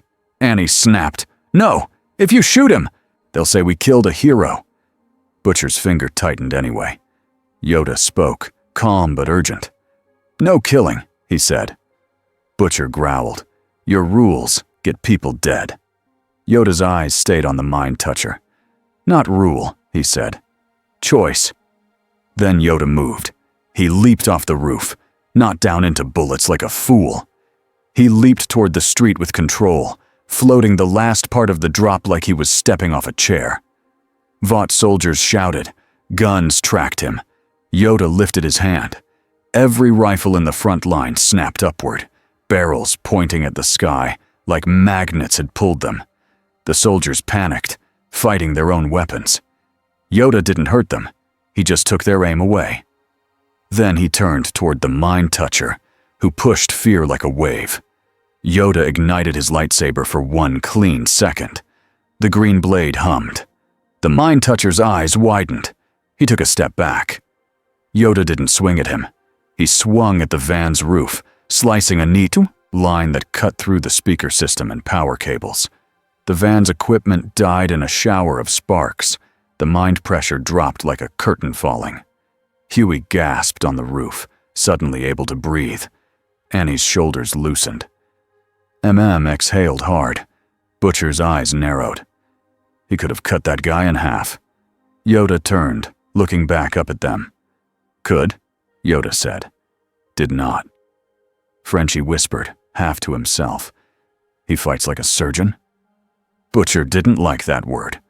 Vought soldiers regrouped, raising sidearms now, trying for smaller shots. Yoda lifted his hand again. The street around him erupted with motion. Not chaos, but controlled movement. Trash bins slid into place like shields. Parked cars rolled sideways to block angles. A bus shifted just enough to create a wall. Bullets hit metal and stopped. Yoda looked up at the roof. "Now," he said. MM didn't need more instruction. They dropped down the far side of the building where Yoda had opened a path, sprinting into an alley. Yoda followed, moving fast, staying close enough to protect, far enough to keep Vought from getting a clean hit. As they ran, Frenchie glanced back and saw something that made his blood cold. A drone dipped low and snapped a clear shot of Yoda's face. Not blurry, not shaky. Clear. Frenchie muttered, "They got him." Annie heard. Her face tightened. "They already had him." Frenchie shook his head. "No, this is for something else. A scan. A mapping. They want to read him." MM cursed under his breath. Butcher's grin was sharp. "Let 'em read. They won't understand." Yoda slowed for a second, sensing the ripple that scan created in the air. He felt machines trying to measure what they couldn't explain. He also felt something else. That bright, scared light again. Stronger now. Closer. Yoda stopped. MM snapped. "What are you doing? Move!" Yoda's head tilted. "He is near," Yoda said. Annie's eyes widened. "Ryan?" Yoda nodded once. Butcher's voice went low. No, not now. Yoda looked at Butcher, calm and unmovable. Yes, he said. Now. And that was the side quest that became huge. They weren't just running from Vout anymore. They were being pulled toward the one thing that could change Homelander's future. A child. They moved through back streets and tunnels, staying off main roads. Frenchie kept hacking traffic cameras. Annie kept blinding drones when they got too close. Kimiko moved ahead like a silent knife, checking corners. Huey jogged beside Yoda, trying to keep up. Do you really feel him? Huey asked between breaths. Yoda nodded. Fear, he said, and power. Untaught. Huey frowned. That sounds dangerous. Yoda's face stayed calm. Danger, he said, without guidance. Butcher shot Huey a look. Don't get sentimental. That kid's a ticking bomb. Yoda didn't argue about the power. He argued about the person. Child, Yoda said. Not a bomb. Butcher's mouth twisted. Tell that to the people he'll burn if he sneezes wrong. Yoda looked at Butcher for a moment. Then, Yoda said, we teach him to breathe. Huey almost laughed from the stress. Annie didn't laugh, but her lips twitched slightly. Butcher groaned. I hate you, Yoda replied calmly. Yes. Butcher blinked. What? Yoda's ears lifted. Hate me, you do, he said. I know. Huey let out a short, helpless laugh.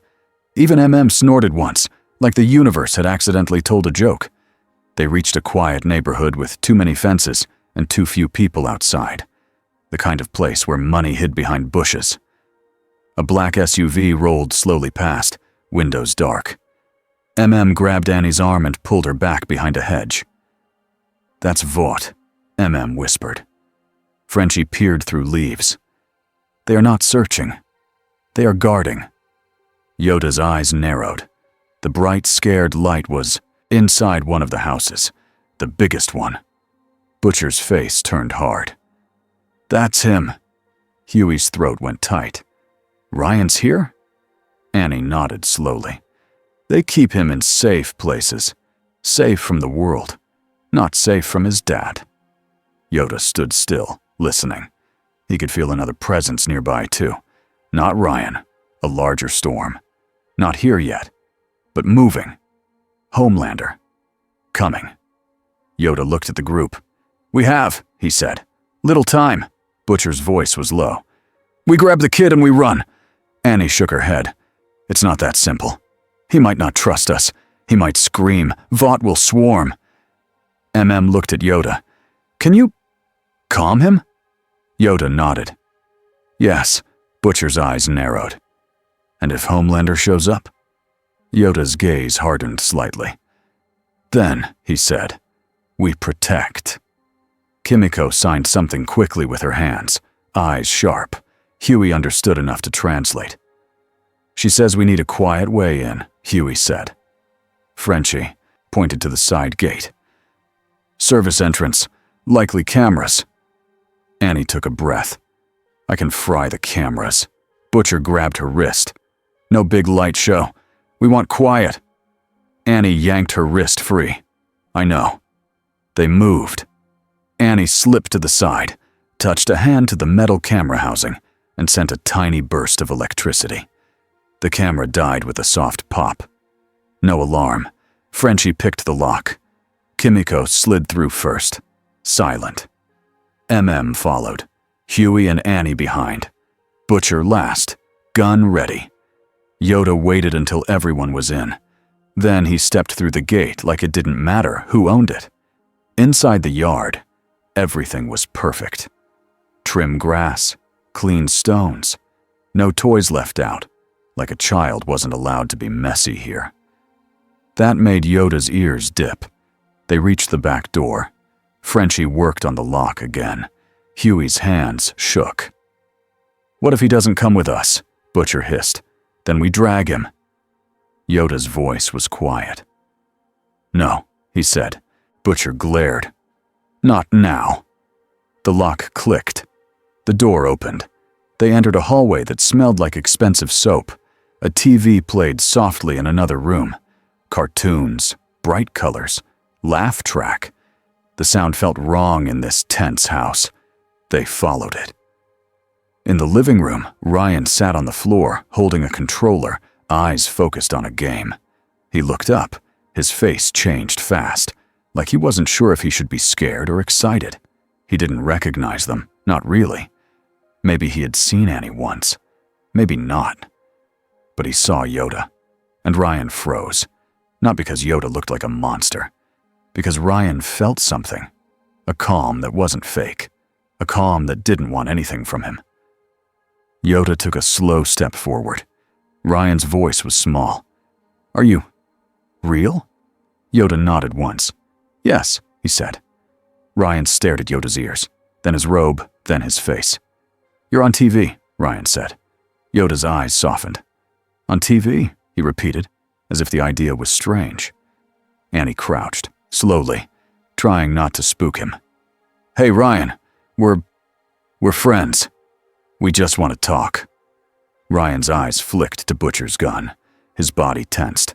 Butcher lowered it slightly, annoyed at himself for even being seen. Raised both hands. "No one's here to hurt you, okay?" Ryan's eyes went back to Yoda. "Why do I feel weird?" Ryan asked, voice shaky. Yoda stepped closer and sat down on the floor, making himself smaller, less threatening. "You feel," Yoda said, "the Force." Ryan blinked. "Force?" Yoda nodded. "In you," he said. "Strong." Ryan's eyes widened with fear. "Am I bad?" Annie's face softened. "No," she whispered. Butcher muttered, "Depends." Shot him a look that could cut glass. Yoda looked Ryan in the eyes. "Bad," Yoda said gently, "is a choice." Ryan's shoulders shook. "My dad says I'm special." Butcher's mouth tightened. Annie swallowed hard. Yoda's voice stayed calm. "Special," he said, "is not a reason to hurt." Ryan's eyes filled. "I don't want to hurt anyone." Yoda nodded. "Then," he said, "we learn." For a moment, the room felt almost peaceful. Then a sound came from outside. A sonic boom, far away but closing fast. The windows rattled.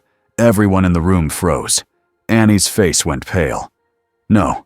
Butcher's eyes hardened. "He's here." Cursed. "How did he?" Frenchie whispered.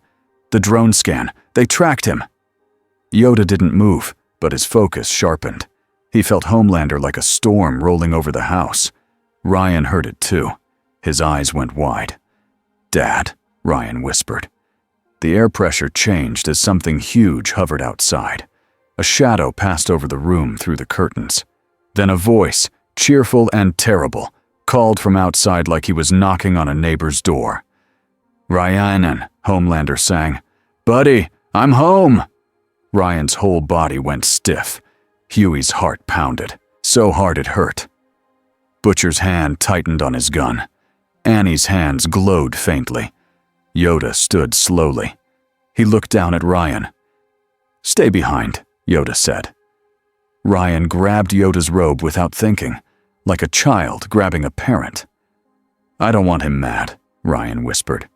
Yoda's eyes softened. "Fear," he said, "is not your master." The front door exploded inward. Wood splintered. The lock tore free. Homelander stepped into the house with a smile like a knife. He looked at the room, at Annie, at Butcher, at Huey, at Then his gaze landed on Yoda. His smile widened. "There you are," Homelander said softly. "In my house." Yoda's voice stayed calm. "In a child's house," he corrected. Homelander's eyes twitched. "Everything is my house." Ryan squeaked. "Dad." Homelander didn't look at Ryan yet. He kept his eyes on Yoda, like Yoda was the only thing that mattered. "You came near my son," Homelander said. "That's a mistake." Yoda didn't draw his saber. He didn't attack. He simply stepped between Homelander and Ryan. Homelander's smile turned ugly. "Oh, so now you're his little teacher?" Yoda's voice was quiet. Yes, he said. Homelander chuckled. That's cute. I love that. His eyes flicked to the others. And you, he said, cheerful, are all going to die. Annie stepped forward, voice shaking but strong. Homelander, stop! Homelander laughed. Stop? Annie, I'm having the best day. Butcher raised his gun. Come on, then. Homelander's eyes flashed red. Yoda lifted one hand. The air between them thickened, like an invisible wall. Homelander's lasers fired. They hit the invisible pressure and bent upward, slicing the ceiling instead of people. Plaster rained down. Huey screamed and pulled Ryan back behind the couch. Mem dragged Annie back, shouting, "Stay low!" Frenchie grabbed a lamp and threw it at a security camera in the corner, smashing it. No footage! Homelander's eyes narrowed. Oh, you're hiding the story? That's adorable. He flew forward. Yoda pushed. Homelander slammed into the wall and cracked it like it was thin ice. He bounced off and hovered again, furious. Stop pushing me! Homelander roared. Yoda's face stayed calm, but his eyes were sharp. Leave! Yoda said. Homelander laughed, loud. No! He flew sideways and grabbed by the throat, lifting him off the ground like a toy. Annie screamed, No! Yoda's hand snapped up. Floated out of Homelander's grip and slid across the room into safety. Homelander blinked, surprised and insulted. You think you can take my toys? Homelander snapped. He turned and rushed toward Ryan, not to kill him, to grab him, to remind everyone who owned him. Yoda moved faster than Huey's eyes could follow. A green blur. Yoda appeared between Homelander and Ryan again. Homelander's fist slammed toward Yoda's head. Yoda caught it, with the force. Homelander's arm froze mid-punch, shaking as he tried to push through invisible pressure. Homelander's face twisted with rage. Then he smiled again, like a kid finding a new game. Okay, Homelander said softly. You want choices? He glanced at the group. Then he grabbed Annie by the hair and yanked her up off the floor in one fast motion. Annie gasped, hands glowing, trying to fight free. Homelander pulled her close, cheek to cheek, speaking in a sweet voice. Here's a choice, he said. You let me take my son, or I pull her head off. Huey froze. Butcher's face went white with anger. Tried to move, but Homelander's eyes flicked toward him like a warning. Yoda stared at Homelander. This was the pressure, not physical strength, a cruel game. Yoda's voice stayed calm. You will not, Yoda said. Homelander's smile widened. Oh yeah, watch me. Yoda closed his eyes for one breath. Then he reached out with the force, not at Homelander's muscles, but at his balance, at the tiny adjustments in his body that kept him floating steady. Homelander suddenly tilted sideways, just a fraction. His grip on Annie loosened for half a second. It was enough. Annie blasted light into Homelander's face. He flinched, eyes flashing red, grip breaking.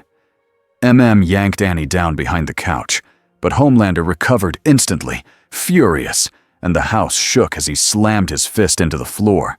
The ground cracked. Furniture jumped. Ryan screamed. Huey hugged Ryan tight, whispering, It's okay, even though it wasn't. Yoda stepped forward, focused now, fully. He ignited his lightsaber. The green blade lit the room like a warning. Homelander's eyes widened again, that same flash of surprise and hate. You're going to cut me? Homelander asked, voice low. Yoda's answer was simple. No, he said. I will stop you. Homelander laughed. Good luck!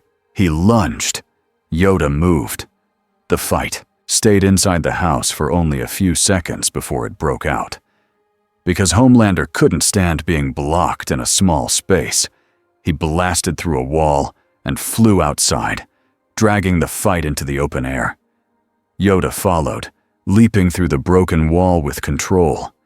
Outside, Vote SUVs rolled in like ants to sugar. They were already here. They had been waiting for this moment. Frenchie looked out the broken wall and whispered, terrified. They planned it. They wanted him here. MM shouted, "We have to move Ryan now." Butcher's eyes locked on the boy. "Come on, kid." Ryan shook, tears on his cheeks. "I can't." Yoda's voice carried from outside, calm even in battle. "Breathe," he called. "In, out." Ryan did it, shaking. Huey did it too, because he needed it just as much. Outside, Homelander flew high, trying to force Yoda into the sky where cameras and drones could frame the story. Yoda didn't chase for pride. He stayed lower between Homelander and the house because people were inside. Homelander fired lasers. Yoda deflected them into the empty road. Cars melted. Asphalt hissed. Homelander tried to grab Yoda. Yoda pushed him away without touching him. Homelander slammed into a streetlight, bending it like a straw. Vought drones swarmed, filming. Vought soldiers shouted into radios. "We have visual. Target is engaged with Homelander." But Homelander wasn't thinking about Vought now. He was thinking about one thing, winning the moment. He dove toward the house again, aiming to break it, to flush Ryan out, to make Yoda choose. Yoda raised his hand. The entire front of the house lifted. Not the whole house. Not ripping it apart. Just the heavy pieces, fallen beams, shattered doors, broken wall chunks, floating into the air like a shield. Homelander smashed into the shield and bounced back, stunned for a split second. But it wasn't enough time to end him. It was enough time to save. Inside, MM grabbed Ryan and pulled him toward the back exit. Annie and Huey followed. Butcher stayed for half a second longer, looking out at Yoda and Homelander in the street, then at the Vought line closing in. He made a quick, ugly choice. "Move!" Butcher snapped. Kimiko darted ahead, clearing the path. They ran. Yoda felt them moving. He felt the child's scared light shifting away. Good. But as they ran, one of the Vought SUVs turned and cut them off, sliding into the back alley with tires screaming. The door opened. A Vought agent stepped out with a calm face and a tablet in hand, like he was doing office work. He spoke loudly for cameras, even though there were none in the alley. "Ryan," the agent said, voice smooth. "Come with us. It's safer." Ryan froze. Annie's eyes narrowed. "Don't listen to him." The agent's eyes slid to Yoda's direction, then back. He held up the tablet. On it was a simple image, a map, a location pin, a name, Vought Tower, and under it a message, "We can open the way home." Huey stared. "They're lying." But the agent's voice stayed calm. "You want to go home, don't you?" he said, speaking to Yoda even though Yoda wasn't in the alley. "We can help, but only if you cooperate." Frenchie's face went pale. "They know about the tear." MM hissed. "How?" Butcher's eyes narrowed. "They don't know. They're guessing. They're baiting." Ryan's hands shook. He looked at the tablet like it was a promise. I don't want to be here," Ryan whispered. "I don't want to be like him." Annie crouched beside Ryan. "You don't have to be." The agent's eyes hardened. "Hand the boy over," he said, "and no one gets hurt." Kimiko stepped forward, ready to tear him apart. MM raised his gun. Butcher's voice was cold. "Try it." The agent sighed like they were difficult children. Then he tapped the tablet. A drone above the alley dropped something small. A canister. It hit the ground and burst. A thick gray gas flooded the alley fast. Huey coughed. Annie gagged. MM cursed. Ryan screamed.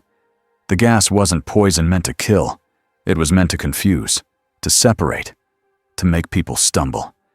And in that confusion, a Vought hand reached out and grabbed Ryan's wrist. Ryan's eyes went wide. "No!" Annie shouted, lunging.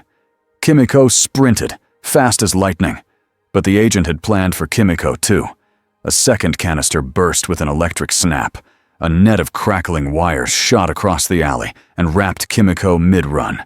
She slammed into the ground, twitching, teeth clenched, still trying to crawl. Frenchie screamed her name.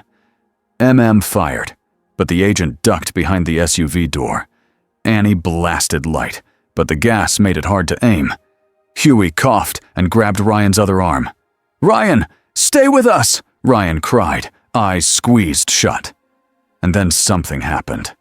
Not from Vought, from Ryan. A burst of power pulsed out of him, raw and untrained. The air shook. The SUV rocked. The agent stumbled back.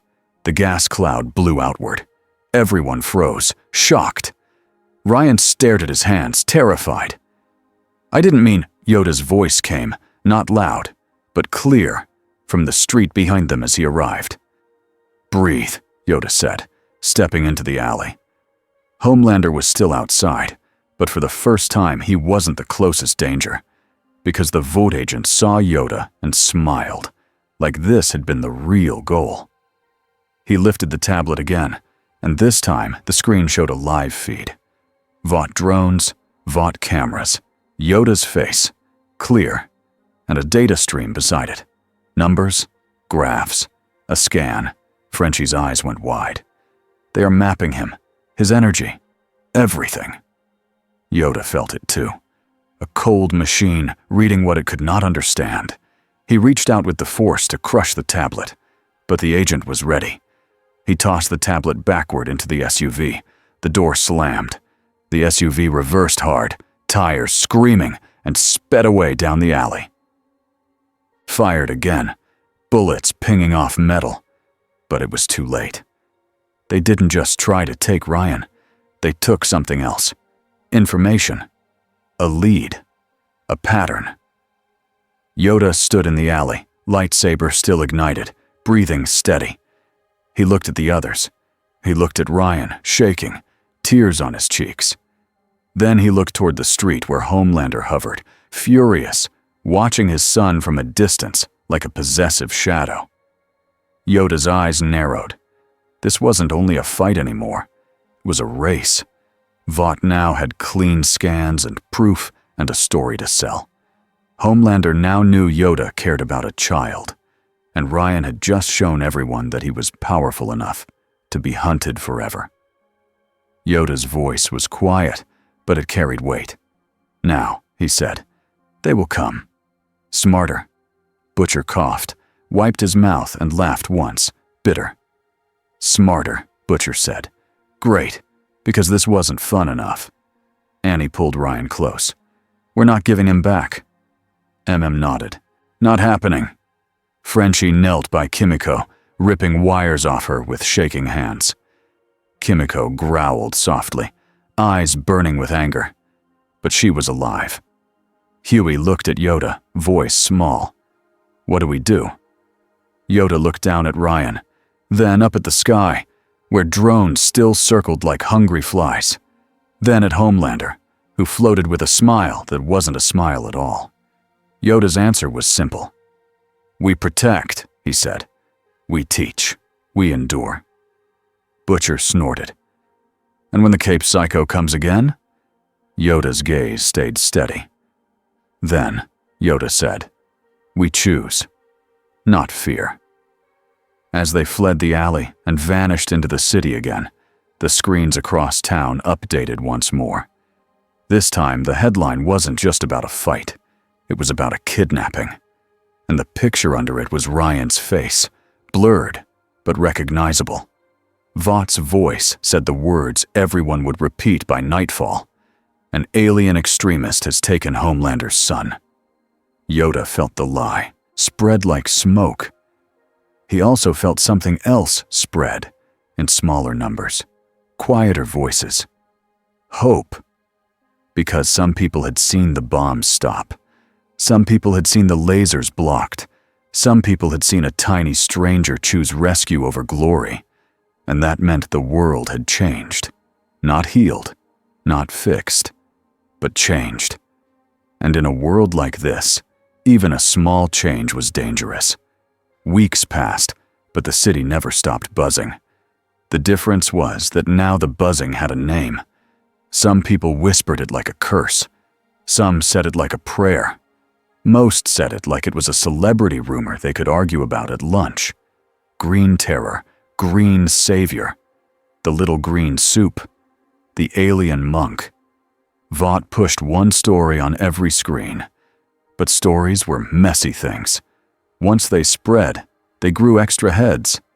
And now, hidden in a rotating set of safe houses, the boys had something they never planned to have. A kid. Ryan slept on a couch most nights. When he had nightmares, he tried to pretend he didn't. He kept his face turned to the wall so nobody would see his eyes. Huey saw anyway. So did Yoda. In the morning, Yoda's routine was steady. He woke before anyone else. He sat on the floor. He breathed. He listened to the city through the force like it was a distant storm. Then he taught. Not how to fight first, how to stop shaking. Feet, Yoda would say. On ground. Ryan would stare at his own socks like they were the most important thing in the world. Breathe in, Yoda said. Breathe out. Ryan did. Sometimes he did it well. Sometimes he started crying halfway through and got angry at himself for crying. Yoda never mocked him, never rushed him. Strong, Yoda told him, is not loud. Butcher hated it. He hated the quiet. He hated the softness in the room when Ryan was there. He hated the way the kid looked at Yoda like Yoda was something safe. Butcher still did what he always did. He planned.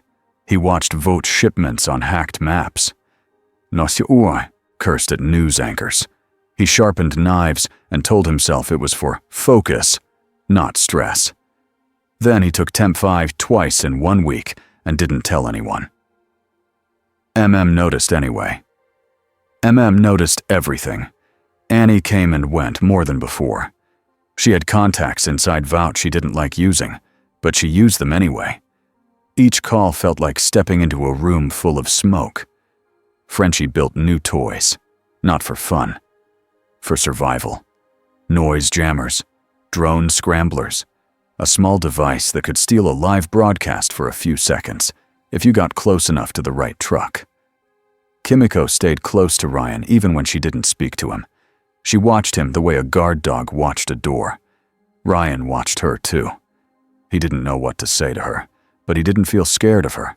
Not after he saw her take an electric net and still crawl back up like she refused to stay down.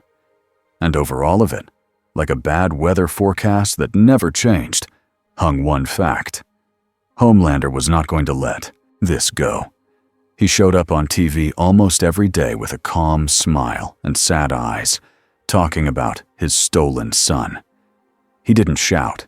He didn't rage on camera. He made himself look like a wounded father, like a hero trying to keep his family safe. People ate it up. But not everyone. Because every few days, new phone clips appeared online. A shaky video of a stage that had hidden bombs. A witness who said, "That little guy stopped them." A sound clip where someone swore they heard Homelander threaten a woman off mic. Vought tried to bury those clips. Some vanished in minutes. But more came. The city wasn't waking up. Not fully. But it was squinting. And that made Vought nervous. So Vought did what it always did when it got nervous. It offered a deal.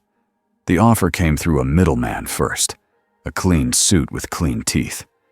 He showed up outside one safe house because, somehow, he knew where the safe house had been 2 days ago. He didn't bring guns.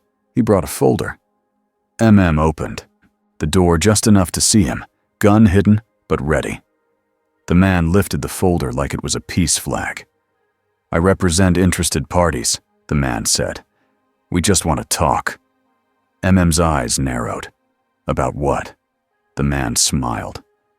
"About helping your friend." Yoda appeared behind without sound. The man's smile tightened when he saw him. He had expected a monster. He got an old face and calm eyes. The man recovered fast. "Sir," he said, trying to sound respectful. Vought is willing to provide sanctuary, protection, and a path home. Butcher walked up behind Yoda, arms crossed. And a nice little cape, yeah? The man ignored him. He opened the folder and slid out a paper. On top was a glossy mock-up, a logo, a cartoon green face with big ears. Under it, the Green Guardian. Huey, behind the group, blurted, "Oh my God." Frenchie whispered, "They already made the brand?" The man cleared his throat. "It's early concept art," Edine said. "Nothing final." Yoda stared at the paper for one calm second. Then he looked at the man.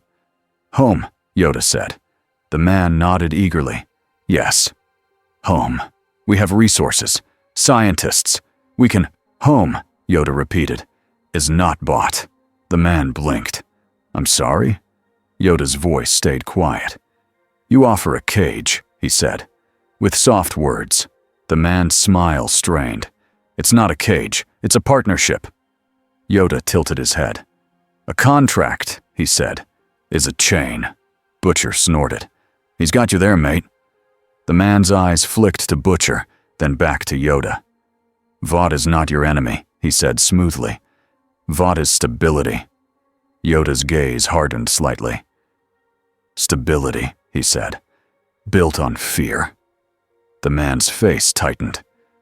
"If you refuse," he said, voice cooler now, "you will be treated as hostile." Yoda nodded once. "Already," he said. The man swallowed, then tried a different angle, voice softer. "And the boy," he said, nodding toward the back room where Ryan was hidden. "We can make this easier for him too. Return him. No one gets hurt." Butcher stepped forward so fast, had to grab his arm. "Say that again," Butcher growled. The man raised both hands. "I'm just stating options." Yoda lifted two fingers slightly. The folder snapped shut on its own, neat as a book finishing a chapter. The man flinched. Yoda spoke gently, almost like advice. "Leave," he said. The man backed away, trying to keep dignity, while fear crawled up his spine. He retreated down the steps. "This is a mistake," he called. "You don't understand how this world works." Yoda watched him go. "I understand," Yoda said softly, more to himself than to anyone else. "Too well." That night, the second offer came. Not from a middleman, from Homelander. He didn't call. He didn't send a letter. He simply appeared above an empty street 2 blocks from the safe house like a living spotlight. Then he spoke, loud enough for the block to hear.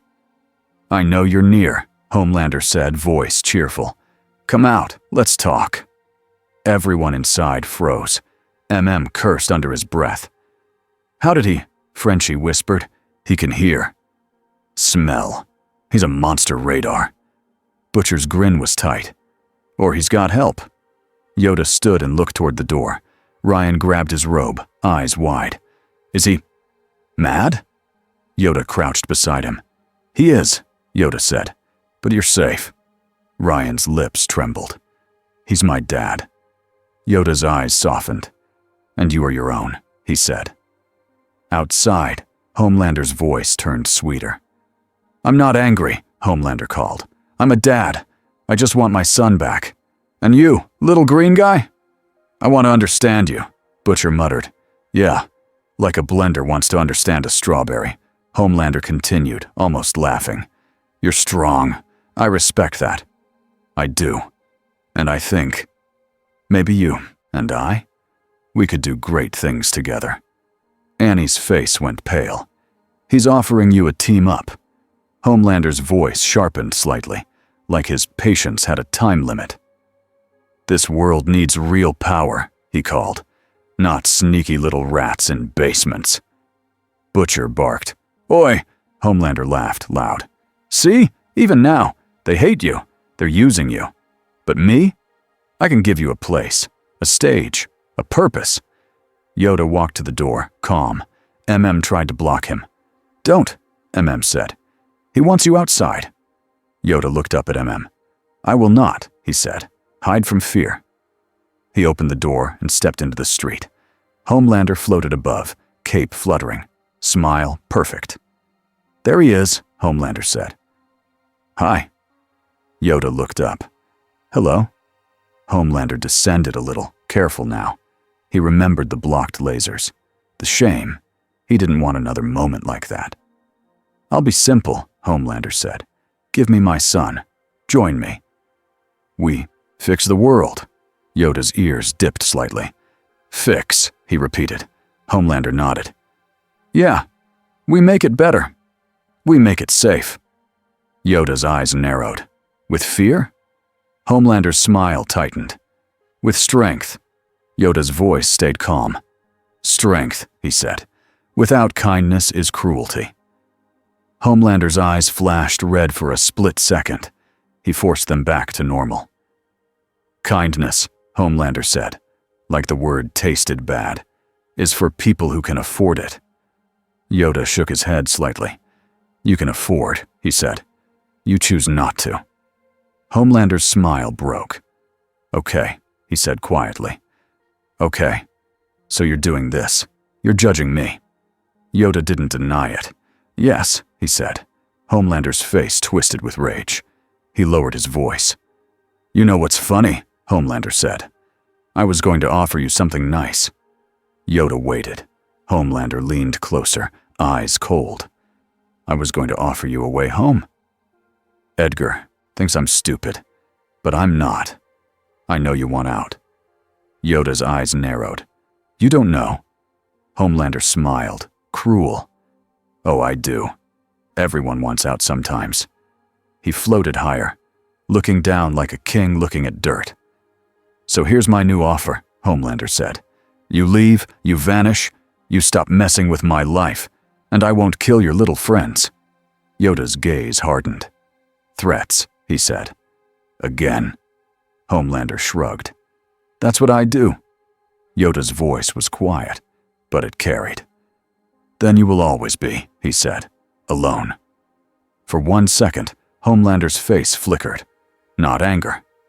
Pain. Then it snapped back to rage. Homelander shot forward like a bullet. Yoda lifted one hand. The air slammed between them like a wall. Homelander hit it and stopped hard, hovering inches from an invisible barrier. His eyes went wide, furious. He pushed, muscles straining. The barrier held. Yoda didn't look impressed. He looked tired. "Go," Yoda said.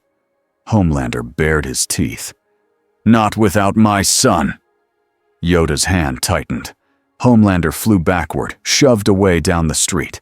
Not injured, just forced back. Homelander caught himself, breathing hard, eyes blazing. He stared at Yoda, then at the dark windows behind Yoda where the boys watched. He smiled again. "Okay," Homelander said softly. "If you won't hand him over," he pointed at the sky, "then I'll make the whole world hate you so much you won't have anywhere to stand." He shot upward and vanished into the clouds. Yoda stood in the street for a moment, listening. He could feel Homelander's rage spreading like heat. He could also feel Vought's mind turning gears. A bigger move was coming. Not loud at first. Personal. Targeted. The next day, the third offer came. Not a folder. Not a threat shouted from the sky. A phone call. Mallory's voice came through, tense. "Edgar wants a meeting," she said. Butcher laughed. "Tell him to shove it." Mallory ignored him. "It's not just Edgar. Newman is involved." MM frowned. "Why would she?" "Because she wants control," Mallory said. "And because she thinks you're holding the boy." Annie's face tightened. "So they know." "They strongly suspect," Mallory corrected, "and they're ready to force it." Huey swallowed. "What kind of meeting?" Mallory's voice was hard. "Neutral ground. They claim they can offer you safe passage, and something else." Frenchie leaned in. "What else?" Mallory paused. "They say they have information about the tear that brought him here." The room went quiet. Yoda looked up slightly. Home. The word had weight. even if he refused to chase it like a prize. MM's jaw tightened. It's bait. Butcher nodded. It's bait with a ribbon. Annie looked at Yoda. Do you want to hear it? Yoda was silent for a long moment. Then he said, Truth, he said. I want. Butcher scoffed. And you think Edgar serves truth? Yoda looked at him. No, he said. But he may reveal. By accident. They planned for the meeting like they planned for war, because it was. They chose a public place with exits, an old train station with cameras everywhere. Vought wouldn't risk a massacre there, not on purpose. Not with Newman watching, not with the world watching. Yoda wore his robe. No disguise. If he hid, it would look like guilt. Huey hated that, because Huey understood how crowds turned. They arrived early. Frenchie placed jammers in trash cans. MM watched the roof lines. Annie stayed near power boxes, ready to kill lights or feed them. Butcher kept his hand near Temp Ive again, like it was a secret. Ryan stayed with Kimiko in a nearby building, hidden, with instructions not to move, unless Annie called a specific code phrase. Ryan didn't like staying back. He clutched Yoda's robe before Yoda left. What if he finds me? Ryan whispered. Yoda knelt. Breathe, he said. And listen, you are not alone. Ryan's voice cracked. I want to be good. Yoda nodded. Then practice, he said. One choice at a time. Then Yoda left. At the station, Stan Edgar arrived with a small team. Calm suit, calm face. Like he was late for a meeting, not walking into a conflict with a being he couldn't measure. Victoria Newman walked beside him, smiling, waving at a passing commuter like she was just another politician on the go. Edgar stopped a few feet from Yoda. Newman's eyes lingered on Yoda longer than Edgar's did. You're smaller in person, Newman said. Yoda looked at her. You hide, he said. Newman's smile didn't falter. So do you. Edgar didn't waste time. We're not here to debate philosophy, he said. We're here to solve a problem. Yoda's gaze stayed steady. The problem, he said, is you. Edgar nodded once, as if accepting a business critique. From your perspective, sure. Newman's eyes shifted toward the crowd, checking angles. Let's keep this short, she said. People are watching. Edgar held up a small device, a tablet, but better. He tapped it and showed a graph. This, Edgar said, is the pattern we captured during your demonstration. Yoda felt a cold ripple, a machine imitation of what he was. Edgar continued. We believe your arrival was caused by a tear in local reality. We believe that tear can be reopened under specific conditions. Huey's chest tightened. He watched from behind a pillar. Frenchie mouthed, He's lying. But his eyes weren't sure. Edgar's voice stayed calm. We can offer you a controlled reopening. Yoda didn't move. At a cost, he said. Edgar didn't deny it. Yes. Newman stepped in, voice smooth. Return the boy, she said, casual like it was a parking ticket. Step into Vault custody. Let the government review your situation, and we'll talk about opening your door. Butcher, hidden nearby, clenched his jaw so hard it hurt. Yoda looked at Newman. The boy, he said, is not yours.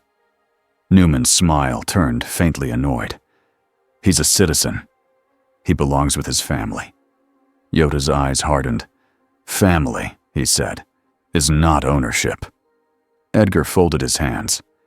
You're in no position to negotiate morality, he said. You're a foreign variable in our system. Yoda tilted his head. A system, he said, that eats children. Newman's eyes narrowed. Careful. Yoda's gaze stayed on her. Careful, he echoed. You explode heads. Newman's smile slipped for the first time. Just a fraction. Huey's blood went cold. He whispered, he knows. Annie's eyes widened. How? Yoda's voice stayed calm. You hide, he told Newman again. But darkness. Loud. Newman recovered, smile returning, but it was sharper now. You don't know what you're talking about, she said, loud enough for nearby ears. Edgar's eyes shifted, interested. He didn't look shocked. He looked like he'd just learned a useful fact. Newman shot him a quick glance. Edgar's face stayed neutral. Then Edgar spoke, voice even. We can do this the easy way, he said. Or the hard way. Yoda's answer was simple. No deal, he said. Newman's smile froze. Then you are choosing chaos. Yoda shook his head slightly. You choose chaos, he said. I choose protection. Edgar sighed, like a disappointed manager. Then you leave us one option. He nodded once, and that was the signal. The lights in the station flickered. Frenchie cursed. They found the jammers. A low hum rose through the floor, not as strong as before, but enough to make heads ache. People in the station paused, confused. Then the screens above the station, the ones that showed ads and train times, snapped to a new feed. Alive. Broadcast. Homelander's face filled every screen, smiling like he'd been invited. Hello, America, Homelander said warmly. Today, we're going to bring a stolen child home. Huey felt sick, because now the meeting wasn't private. It was a show. Newman's smile returned. She glanced at Yoda. You see? She said softly. The world is watching. You can't hide behind basements forever. Yoda looked up at the screens. Homelander's eyes were too bright. Homelander's voice turned softer. To the alien who took my son, you have one last chance to do the right thing. Yoda felt it then. The trap wasn't here. This was a stage to keep them busy. The real strike was aimed at the safe house where Ryan waited. Yoda's eyes snapped toward the city. Annie saw his face change. What is it? Yoda's voice sharpened. Ryan, he said. MM's heart dropped. They're hitting him. Butcher's eyes went wild. Move! Yoda didn't run like a normal person. He lifted his hand. The air around him tightened. Then he launched forward, not flying like Homelander, but moving in long, impossible bounds, using the force to pull himself through space fast. Annie sprinted after him. EM and Butcher followed. Huey stumbled, terrified. Behind them, Edgar didn't chase. He watched, because he didn't need to chase. He had already set the board. At the safe house, Kimiko heard the first boom before she saw anything. The wall blew inward. Not a bomb, a controlled breach. Smoke poured in. Armed Vote soldiers flooded the room, shouting orders. Kimiko moved like a blade, fast and violent, tearing through the first two before they could raise rifles. But more poured in. Nets fired. Electric wires snapped. Kimiko got hit again. She dropped, twitching, jaw clenched. Ryan screamed and backed away, trapped against a wall. A Vought handler stepped in, calm, hands open. Ryan, he said, voice gentle. It's okay. We're here to take you home. Ryan's eyes were huge. I don't want to go, he whispered. The handler's smile didn't change. You do, he said softly. You just don't know it yet. Then Ryan heard something outside. A hum, a calm. Yoda landed in the street outside with a crack of displaced air, robe fluttering. He didn't look angry. He looked focused. Annie arrived behind him, panting, light already building in her hands. Slid to cover. Butcher's eyes scanned for Homelander, like a man scanning for lightning. Yoda stepped toward the broken wall. Vought soldiers aimed rifles at him.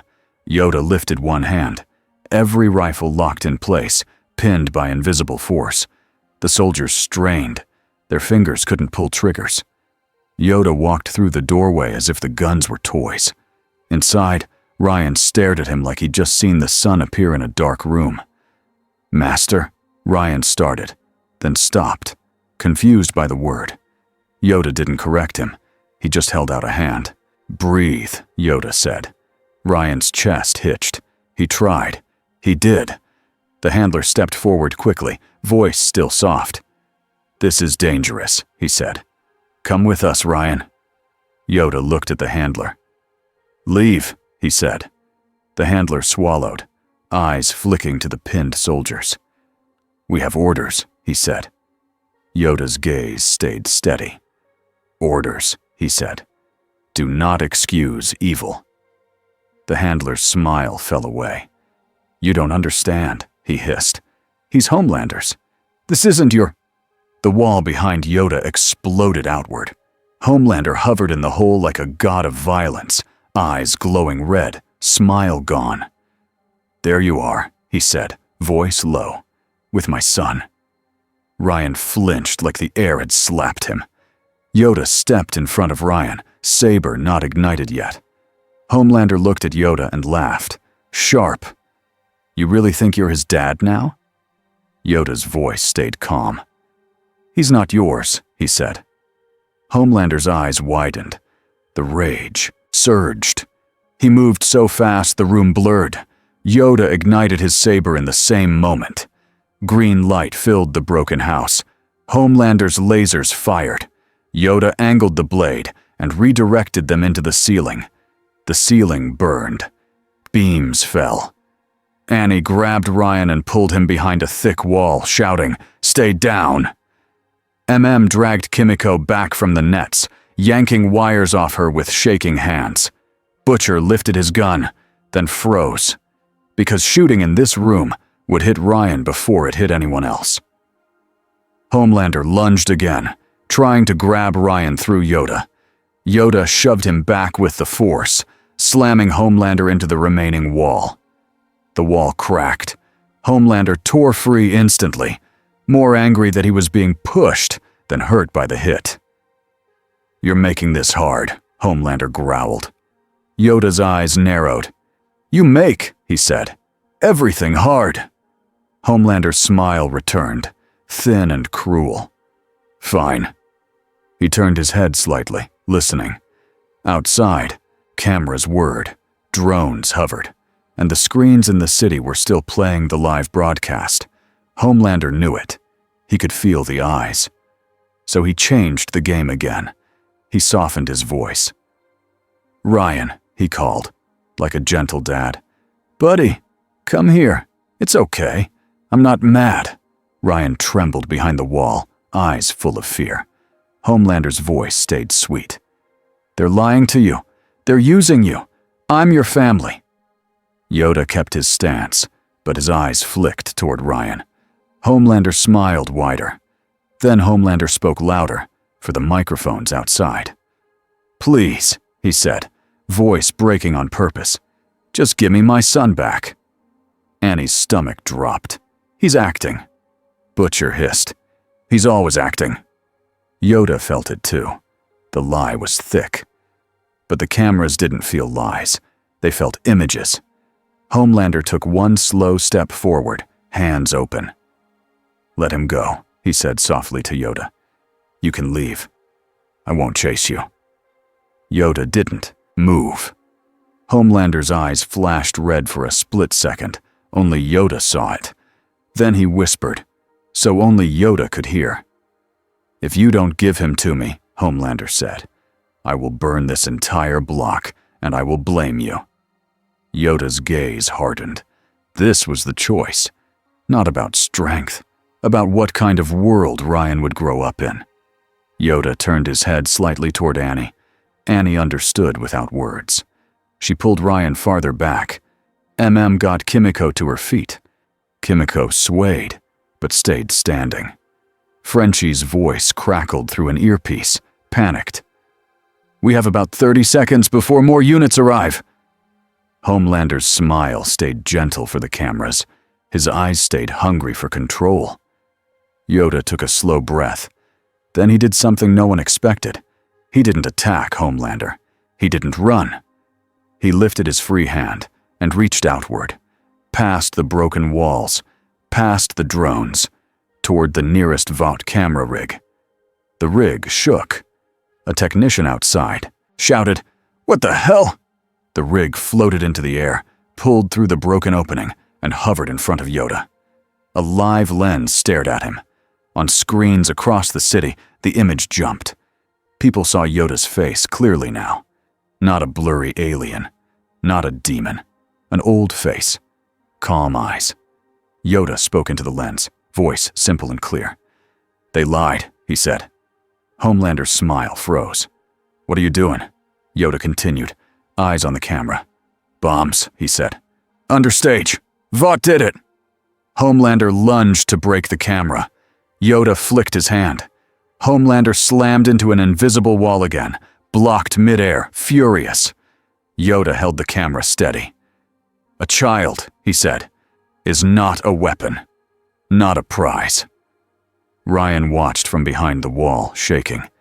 Annie stared, stunned. "He's talking to the world," Butcher whispered. "That'll get him killed." Yoda looked back at the lens, voice still steady. "Fear," he said, "is how they control you." Outside, Vought soldiers shouted. A drone dove to get a better angle. Another drone tried to fire a dart. Yoda caught the dart in the air and dropped it harmlessly. Homelander roared, finally losing control on camera. "Shut up!" That roar blasted through microphones. The Sweet Dad mask cracked in real time. People watching at home heard it, felt it. Homelander realized it too. His eyes widened. For a half second, fear flashed on Homelander's face. Not fear of Yoda, fear of being seen. Then Homelander made his choice. He shot his lasers at the camera lens. Yoda angled his saber and redirected the beams upward again. But the camera still shattered from the heat and shrapnel. The feed cut to static. Vought's control snapped back like a rubber band. News anchors filled the silence with fast excuses. But it was too late to fully erase what people heard. Homelander's roar, his rage, his real voice. Yoda turned away from the broken camera. He looked at Annie. "Now," said. They moved. Yoda lifted rubble and broken walls like shields, creating a tunnel out of the house. Annie carried Ryan. Carried Kimiko when her legs failed for a few steps. Butcher stayed close, gun ready, eyes scanning the sky. Homelander burst through the smoke behind them, furious, ready to tear the street apart. Yoda stopped at the end of the block. He turned and faced Homelander one last time. Homelander hovered above the street, breathing hard. His eyes glowed red, but he didn't fire. Not yet. Because drones were still filming, even if Vought said the feed was down. Homelander's face twitched. He was trapped between his rage and his image. Yoda stared up at him. "You want," Yoda said, "to be loved." Homelander snarled. "I am loved." Yoda shook his head. "Feared," he said. "Not loved." Homelander's jaw clenched so hard his teeth showed. "Give me my son." Yoda's answer was simple. "No." Homelander's eyes flared. He looked ready to burn everything. Then he stopped, because in that moment, he heard something. Not from the crowd, from himself. A new sound. Doubt. He had never heard it before. Not this loud. He hated it. Homelander backed away slowly, eyes locked on Ryan, on Yoda, on Annie.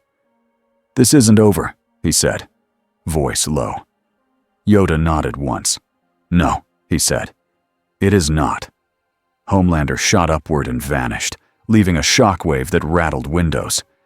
Vought units swarmed the block seconds later, but the boys were already gone. They vanished into the city like a rumor, and the city kept talking. Because for the first time, some people didn't just see a fight. They saw a choice. They saw someone with power refuse to kneel and refuse to sell. Days later, in a new safe house, Ryan sat at a small table with a notebook. It wasn't schoolwork. It was simple lines. Breathe in, breathe out. Feet on ground. Name fear. Huey sat nearby, watching like a nervous older brother. "You're doing good," Huey said. Ryan shrugged, but a small, proud smile flickered. "It helps," he admitted. Kimiko sat on the floor, bandages on her arms. She watched Ryan draw a little stick figure with big ears. She didn't laugh at it. She nodded once.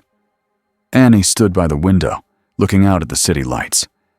"I'm done," she said quietly. MM turned. "Done with what?" Annie's jaw tightened. "Vought," she said. "The 7. All of it." "I can't go back," Butcher scoffed. "Took you long enough." Annie shot him a look. "I'm not doing it for you." Butcher raised his hands. "Didn't ask." Yoda sat on the floor nearby, eyes closed, listening. He felt ripples across the city. He felt anger, fear, lies. He also felt something small but real. People asking questions. Not enough to topple towers, enough to crack paint. Frenchie walked in with his tablet, eyes wide. "There is news," he said. MM frowned. "What kind?" Frenchie tapped the screen. A clip played. "Oh, slow-motion audio capture, cleaned up." Homelander's roar from that day. Raw, ugly, not heroic. And underneath it, thousands of comments. Some still defended him, but many didn't. Frenchie whispered, almost amazed. They heard him. Annie's throat tightened. "Good." Butcher stared at the clip, then looked away like he didn't want Hope to touch him. MM exhaled slowly. "This doesn't end, Vought." Yoda opened his eyes. "No," he said, "but it begins." Huey looked at Yoda. "What happens now?" Yoda's gaze drifted upward, as if he could see through the ceiling. "I stay," Yoda said. Huey blinked. "Stay? Like, forever?" Yoda shook his head slightly. "Until," he said, "the child is safe. Until the world remembers." Annie frowned. "Remembers what?" Yoda's voice was quiet. "That power," he said, "is for service." Butcher snorted. "This world doesn't remember that." Yoda looked at him. "Then," he said, "we teach." Butcher's face tightened again, but he didn't argue. Because now he had seen something he couldn't unsee. A man with power who didn't use it to feed himself. And a child who still had a chance. Later that night, when everyone slept, Yoda sat alone on the floor in the quietest room of the safe house. The city noise was distant, a low hum. Ryan's breathing was steady in the next room. Huey's soft snoring too. Yoda closed his eyes and reached out in the Force again. He felt the tear that had brought him here as a faint scar in the world. It was still there, like a door outline with no handle. He could not open it with a wish. He could not force it without risk. And he understood something now. This world did not need him to win a war in one night. This world needed someone to refuse the easiest path, to refuse the deal, to refuse the fear. Yoda felt Homelander far away, hovering over the city sometimes like a restless ghost, angry, confused, listening for love and hearing doubt. He felt Stan Edgar, calm as a stone, planning new cages. He felt Newman too, sharp and hidden, adjusting her mask after being seen for a second.